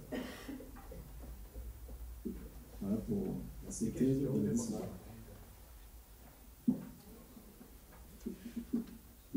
a pas de question, pas de remarque, je passe au vote. Du coup, comme vous avez évoqué tout tout à l'heure par rapport au taux d'imposition, simplement une précision, mais pour le compte rendu. Tout à l'heure, vous avez évoqué sur le précédent conseil municipal que, alors je n'ai pas bien saisi, parce que est-ce que nous faisions partie des 5 villes qui avaient le taux le plus haut sur la métropole, ou est-ce que c'était l'augmentation qui était la plus haute en 2023?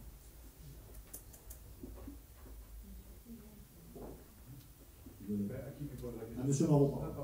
Excusez-moi. J'attends que vous me donniez la parole. Je vous la donne bien volontiers. Donc c'est bon, je peux répondre? Oui.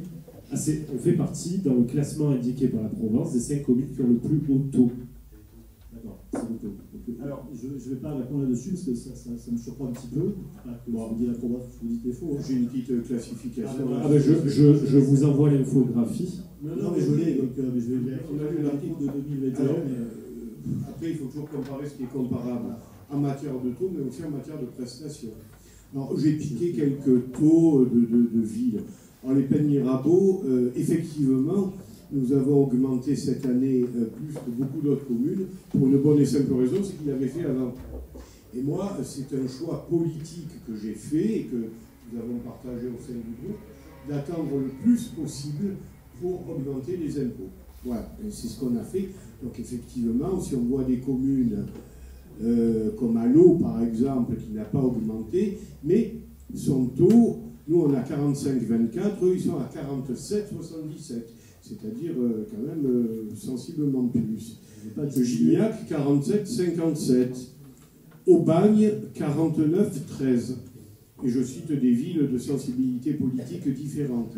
Septem, 48,68. Salon de Provence, 45,54.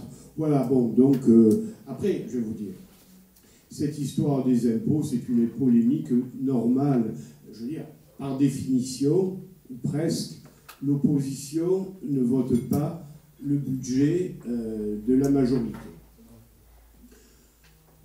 La tradition était différente lorsqu'on était en pays d'Aix. En pays d'Aix, je parle du temps de Marie de Joissin, puisque depuis on est passé en métropole, on s'était entendu pour voter le budget, parce que comme je l'ai dit déjà l'autre fois, c'est jamais de gaieté de cœur qu'on augmente les impôts.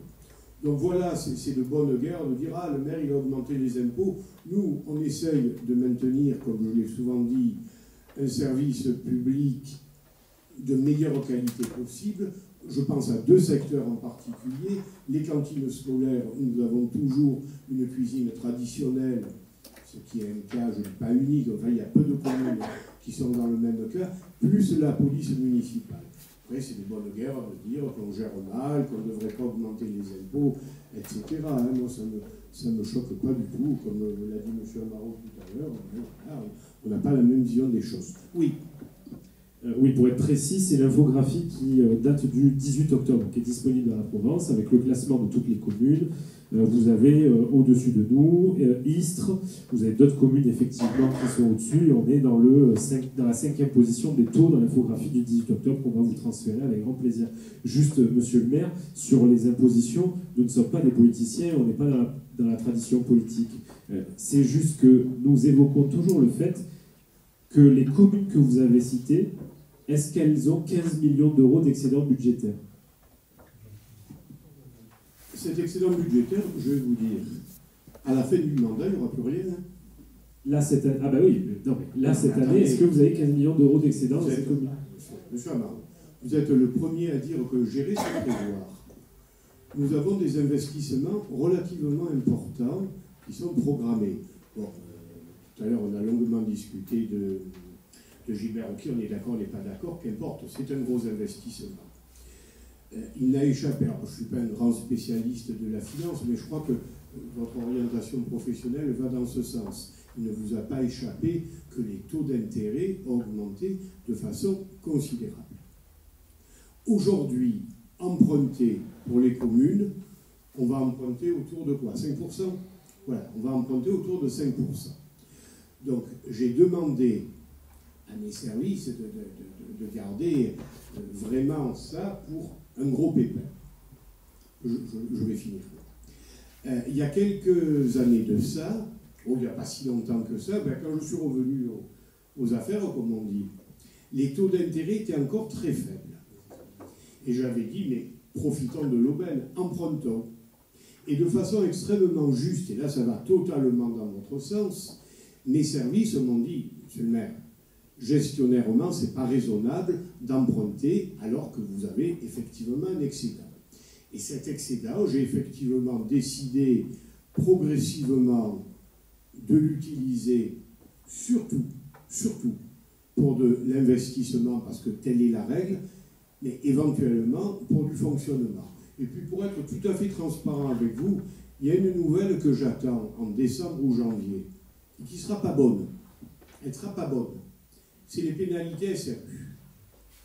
Les pénalités SRU, Fuson va dire, mais enfin, monsieur Amiel, c'est vous et vos amis qui l'avons voté, cette loi. Moi, en 2020, en 2000, je n'étais pas parlementaire, hein, j'étais même pas encore maire, j'étais maire l'année d'après. Vous avez la carte au PS. Pardon?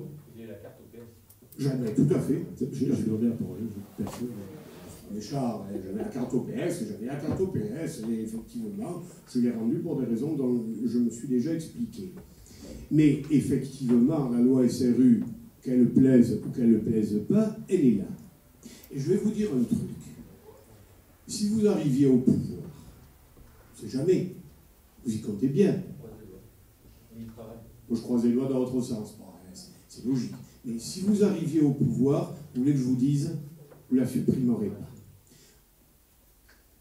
Allez, si vous n'êtes pas élu, je vais perdre mon pari. J'aime bien faire de temps en temps des petits paris. Je ne sais pas que je tienne forcément à déjeuner avec vous, mais si vous êtes élu et que vous supprimez la loi SRU, je vous paye un repas. Et qu'à l'inverse, c'est vous. Ça va? Marché public, hein? Bon, de temps en temps, se détendre un peu. Cette loi, aujourd'hui, qui est très difficile pour nous et qui nous pénalise, et Dieu sait ce que vous nous avez attaqué sur le logement social, d'en avoir trop fait, ou plutôt, pardon, de ne pas l'avoir fait au bon endroit, sauf que jamais, au grand jamais, vous avez dit à quel endroit vous le feriez, ça vaut pour les deux. Hein. Ben, nous, on a fait modestement. On est parti en 2000, on avait 3% de logements sociaux, nous sommes aujourd'hui un peu moins de 9. La loi, c'est 25. Si tout va bien, je n'ai pas revu les chiffres avant de venir, donc je vais parler sous le contrôle de Mme Greffeuil, nous devrions avoir 800 000 € de pénalité SRU. C'est ça? Mais attention, ces 800 000 €, c'est le minimum minimorum. C'est le minimum minimorum. C'est-à-dire que la loi permet, en cas de défaillance, et vous savez que nous sommes commune carencée, de doubler, voire plus, cette pénalité. Alors, vous voyez là, je pourrais ne rien dire et puis ne pas avoir le dernier mot, parce qu'après ce que j'ai dit tout à l'heure, mais là, c'est quand même des choses qui me paraissent importantes de rappeler. Aujourd'hui, entre guillemets, ce confort de vie que nous avons au Pen Mirabeau, d'avoir un pourcentage de logements sociaux relativement faible, mais c'est un confort de vie, ben, il nous coûte quand même très cher. Et ça, il faut que les gens le sachent. Il faut que les gens le sachent. Voilà. Les logements sociaux, tout le monde en veut, mais chez le voisin. Alors, pour compléter quand même la petite démonstration concernant, non pas le budget supplémentaire, mais la décision modificative, mais c'est à peu près la même chose, je rappelle que il y a, alors attendez, que je ne vous dise pas de bêtises, parce que je n'ai pas le tableau sous les yeux, en 2014, nous avions, chiffre rond, 2,2 millions de dotation globale de fonctionnement, nous sommes à moins de 700 000 aujourd'hui, c'est ça le chiffre, voilà, nous sommes à moins de 700 000.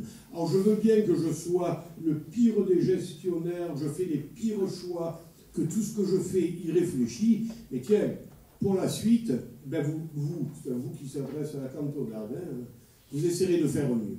J'espère que je serai encore en vie pour le voir. Monsieur Marot, moi j'ai fini, vous avez le dernier mot. Sur la taxe foncière, pour être sur la cagnotte, les 15 millions d'euros, le surplus que vous avez évoqué, vous n'avez pas répondu à la question de savoir est-ce que les autres communes ont un surplus, un excédent budgétaire de 15 millions d'euros, mais ce point est important parce que les autres communes ne l'ont pas. Vous avez dit que, je vous cite, j'ai demandé, quand les taux ont augmenté, d'avoir cette cagnotte. Les taux ont augmenté à partir du mois de juin 2022. Vous avez dit que depuis qu'on ne peut plus en... Voilà. Vous avez dit que depuis que les taux ont augmenté, l'objectif était de ne plus faire d'emprunt et donc d'utiliser la cagnotte. C'est ce que vous avez dit, c'est filmé. Ah, c'est la même chose. À l'époque où vous avez fait des emprunts quand les taux étaient très bas, voire négatifs, nous vous avons toujours soutenu. Nous avons toujours dit, malgré que certains opposants du conseil municipal n'allaient pas dans cette démarche, nous avons toujours dit qu'il était bénéfique pour la commune de faire un emprunt. Vous voyez que de temps en temps, nous soutenons vos démarches quand les décisions vont dans le sens des paiements. L'augmentation des taux, c'est juin 2022. Excédent budgétaire en 2018, 9,5 millions d'euros. Excédent budgétaire en 2019, 9,6. Excédent budgétaire en 2020, 19 millions d'euros. Les taux étaient très faibles. Excédent budgétaire en 2021, 17 millions d'euros.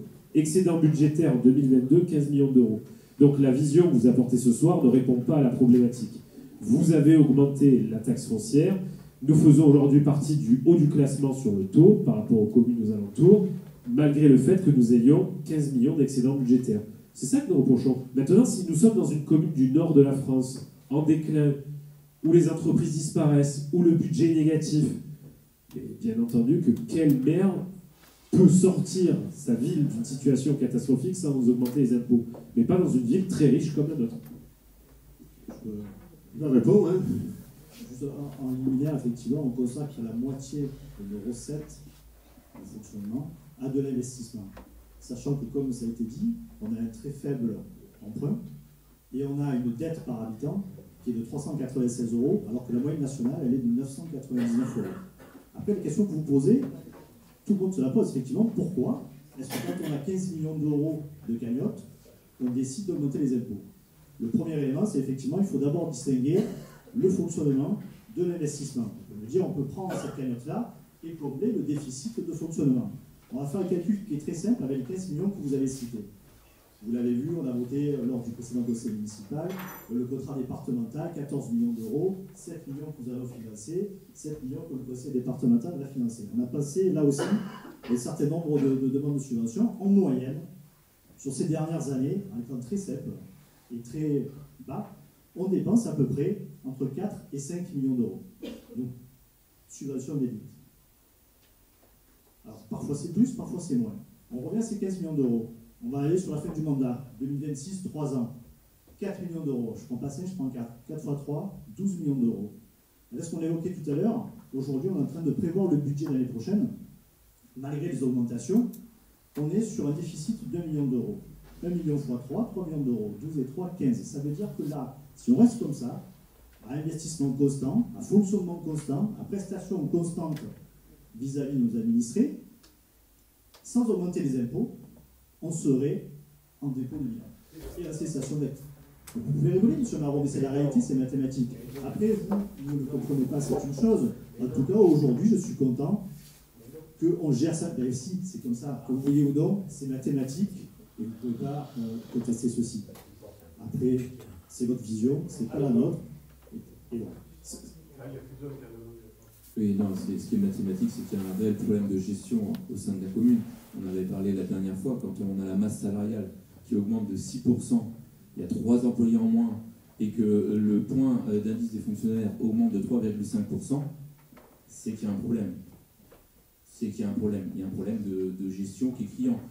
Quand on est 15 points au-dessus de la moyenne nationale, on devrait avoir un service public de folie. Non, on n'a même plus de policiers la nuit. Donc c'est bien qu'il y a un problème de gestion. C'est pas... Il faut faire des économies là-dessus, sur le fonctionnement. Sur la masse salariale, c'est ça? Mais quoi? Parce qu'on vous a déjà posé la question à plusieurs reprises. Qu'est-ce que vous allez enlever comme masse salariale, M. Fuzon? Parce que vous allez rajouter de la police municipale, combien ça fait? Non, mais qu'est-ce que vous allez enlever ailleurs? Et ce n'est pas le service communication qui va répondre à votre solution. Hein. Qu'est-ce que vous allez faire pour passer de 75 à 56%? 20% en moins, qu'est-ce que vous allez faire? Qu'est-ce que vous allez supprimer à la ville des Pays-Mirabeau? Ça veut dire que si vous supprimez du personnel, vous allez supprimer du service aux administrés. Quels sont les services que vous allez supprimer? Alors, déjà, il y a un problème. Quand on a le point d'indice des fonctionnaires qui augmente de 3,5%, qu'on a 3 employés en moins et que la masse salariale augmente de 6%, maintenant, moi, je peux vous dire, est-ce que vous me donneriez accès aux primes, les primes IFSE? Vous pouvez répondre à la question. Est-ce que demain, je peux vous répondre, je pourrais vous dire où faire des économies, par exemple, les prix FSE. Les prix FSE qui c'est. Attends, pardon. Vous voulez dire que vous suggérez de supprimer les primes? Non, je demande juste l'accès. Je demande, est-ce que demain, comme ça, je pourrais peut-être vous donner des représente une enveloppe, pardon, je ne m'en fais pas du chiffre. Non mais, combien on a budgété? Combien? 500 000 €. Non, mais, en tout cas, les chiffres montrent qu'il y a un réel problème. Vous n'avez aucune solution. Là, c'est un leitmotiv, mais que vous posez une question, répondez-moi, M. Fuson. On n'a pas les éléments. On n'a pas les éléments. Est-ce que je vous demande d'avoir accès? Non, pour ça, s'il vous plaît. On n'a pas accès, mais il y a un réel problème. 3,5% l'augmentation du point des fonctionnaires, 3 employés au moins, 6% d'augmentation de la masse salariale. Il y a un problème.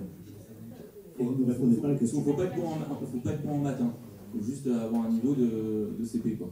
Là, on n'est pas sur les maths, on est sur concrètement qu'est-ce que vous faites pour arriver à cette solution mathématique. Alors, après, justement, vous, qu'est-ce que vous faites pour arriver à 2,5% d'augmentation en plus, en trop?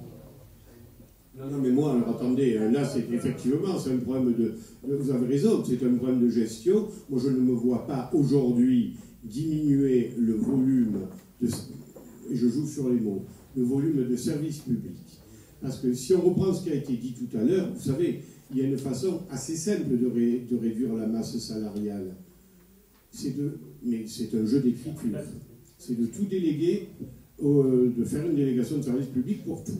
Comme nous l'a reproché vous-même, ainsi que M. Amaro, à plusieurs reprises, comme on le fait par exemple pour les crèches. Mais je m'en suis déjà expliqué. Oui, non, mais je peux recommencer. Après tout, vous radotez, je le fais aussi. Pourquoi on a externalisé les crèches? C'est parce qu'aujourd'hui, essentiellement, nous avons une profession qui est en extrême tension, les professions de la petite enfance, et que les grosses sociétés qui gèrent de la petite enfance ont un vivier d'agents qui leur permet de... Mais non, mais vous dites le contraire, c'est votre droit. Et c'est là où le débat devient biaisé. Moi, aujourd'hui, je ne peux plus trouver d'auxiliaire de puère, tellement... et vous le savez très bien, enfin, lisez les publications spécialisées, il y a plein de métiers aujourd'hui qu'on ne trouve plus dans la fonction publique, mais c'est vrai aussi du privé. Et pourquoi ils le trouvent? Parce qu'ils ont une masse beaucoup plus importante, mais bien sûr que si. L'actualité nous montre le contraire. Comment? L'actualité sur les crèches privées nous montre le contraire. Non, attendez. Là, vous faites allusion à une publication qui est ce qu'elle est. Nous, on a fait une délégation de service public. Bon, c'est une société qui s'appelle Maison Bleue qui l'a eu, mais croyez-moi, on sera extrêmement vigilant à vérifier le fonctionnement de cette crèche, puisqu'on est venu à parler de ça. Donc l'histoire de la masse salariale trop importante, je peux l'entendre, mais à un moment donné, il y a des façons pas très honnêtes, par des jeux d'écriture, de gérer la question. Moi aujourd'hui, on parle beaucoup de budget, et je peux vous assurer qu'il y a des projets qui, financièrement, pourraient être faits plus vite, sauf que quand j'en parle à mes directeurs des services techniques, par exemple, tiens, on me parle de plan de charge. Ah, monsieur le maire, le plan de charge ne nous permet pas de faire ça, etc., etc. Qu'est-ce que vous voulez que je vous dise? Si vous êtes capable de mettre mieux les gens au travail, eh bien je vous félicite. Je vous redonne rendez-vous aux prochaines élections. Bon, bref, on a répondu. Oui, bien sûr. Mais moi, ce que j'ai du mal à comprendre, pour résumer un petit peu la situation, c'est comment on peut augmenter la masse salariale en baissant le nombre de salariés et en augmentant le nombre de délégations. C'est ça que je ne comprends pas. Alors, augmenter le nombre de délégations, au final, on n'est pas encore rentré dans la phase de guerre. La DSP n'a pas commencé. Premier point. Deuxième point, si vous lisez un petit peu les revues diverses et variées qui s'intéressent aux problèmes de ressources humaines et pas que de la fonction publique, vous verrez, vous le savez très bien si vous êtes... Vous verrez, et vous le savez très bien si vous êtes de bonne foi, que d'une part, des métiers ne sont plus attractifs, et d'autre part, plus particulièrement dans la fonction publique. Alors, si vous voulez me faire dire qu'on a augmenté les salaires d'un certain nombre de nos agents, la réponse est oui. Et en particulier, comme on l'avait abordé lors du budget primitif, mais ça m'embête, là, j'ai plus les chiffres en tête, j'ai pas un ordi dans le crâne, et en particulier les catégories C. En particulier les catégories C. Après, madame, j'ai des cadres. Et les cadres d'aujourd'hui ne sont pas ceux d'il y a 30 ans. Il y a 30 ans, moi ça fait presque 25 ans que je suis maire, un agent, un cadre, commençait dans la collectivité et finissait dans la collectivité. Maintenant, ils arrivent, ils sont diplômés, ils sont compétents, ils passent 2-3 ans, ils viennent épaissir leur expérience, ils viennent augmenter leur qualification et ils partent ailleurs. Mais j'en ai comme ça des agents qui ont fait ça. Ça vaut effectivement surtout pour les services techniques. Et vous comprenez bien que l'investissement aujourd'hui, l'investissement d'une collectivité est essentiellement porté par les services techniques. Voilà. Alors après, la critique, vous avez raison de la faire. Comme je vous disais tout à l'heure, il est de bon ton qu'on ne vote pas un budget sur des arguments comme ça. Après, vous rappelez la masse salariale, et c'est vrai, elle est élevée, au contraire. Mais le taux d'endettement, le taux d'extinction de la dette, enfin, c'est quand même des paramètres gestionnaires qui, pour la commune, sont bons. Et je vais terminer là-dessus. La dette, c'est pour l'investissement. C'est un tout. Mais ne dites pas que ça n'a rien à voir. Enfin, vous gérez un budget, Monsieur Fusonne, vous gérez un budget familial, moi aussi d'ailleurs, on gère un budget municipal, mais de la même manière. Il y a de l'investissement, il y a du fonctionnement, il y a de la dette. Mais vous ne pouvez pas emprunter de l'argent pour faire du fonctionnement. Comment? Je n'ai pas entendu. On ne peut pas emprunter de l'argent pour payer des salaires. Mais bien évidemment, il n'y a que l'État qui se permet cette fantaisie, et un peu trop largement, mon 3 000 milliards de dettes. Mais vous avez raison.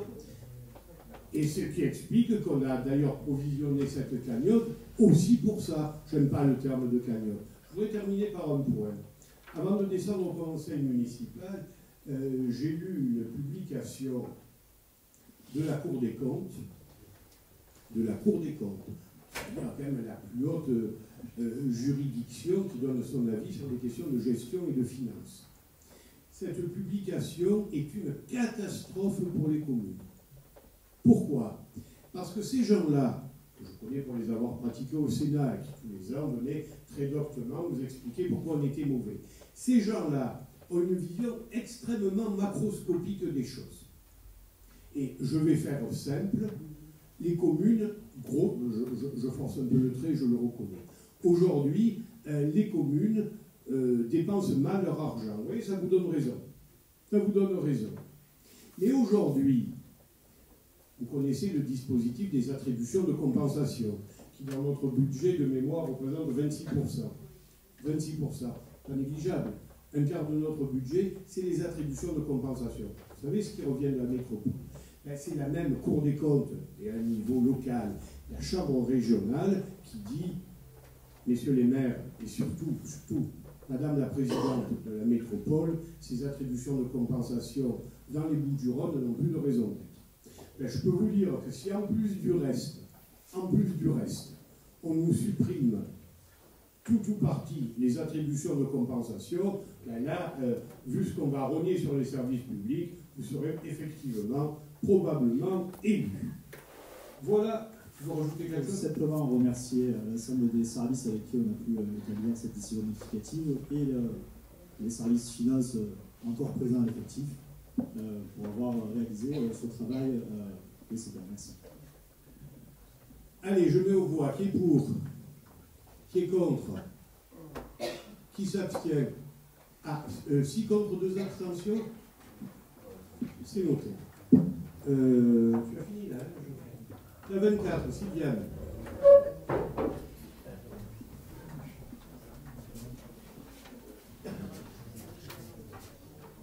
Bonsoir à tous. Alors, cette délibération concerne le partenariat que nous avons avec la Fondation 30 millions d'amis pour la stérilisation et l'identification des chats errants. Donc, le conseil municipal avait approuvé en date du 23 février 2023 une convention avec cette fondation. Et donc le montant prévu était de 1 800 € pour la stérilisation et l'identification de 40 chats jusqu'au 31 décembre 2023. Or, il s'avère que cette somme est insuffisante. Donc il est proposé de prévoir un budget supplémentaire de 480 €. Question de salubrité publique, je partage. Qui est pour? Qui est contre? Qui s'abstient? Adopté. La délibération numéro 25, c'est une attribution de subvention à l'association Animal Voicing. Donc le conseil municipal est informé que l'association Animal Voicing, représentée par sa présidente, Madame Christelle Cateza, a présenté un dossier de demande de subvention auprès des services municipaux pour l'année 2023. Donc cette association œuvre pour sensibiliser la population sur la cause animale et pour la protection des animaux et la stérilisation aussi des chats errants sur la commune. Et donc, vu le projet présenté par l'association dans sa demande de subvention pour soigner les chats errants et notamment les stériliser, il est proposé donc d'attribuer une subvention de 500 € à l'association Animal Voicing. Qui est pour? Qui est contre? Qui s'abstient? Adopté. Merci. Pierre.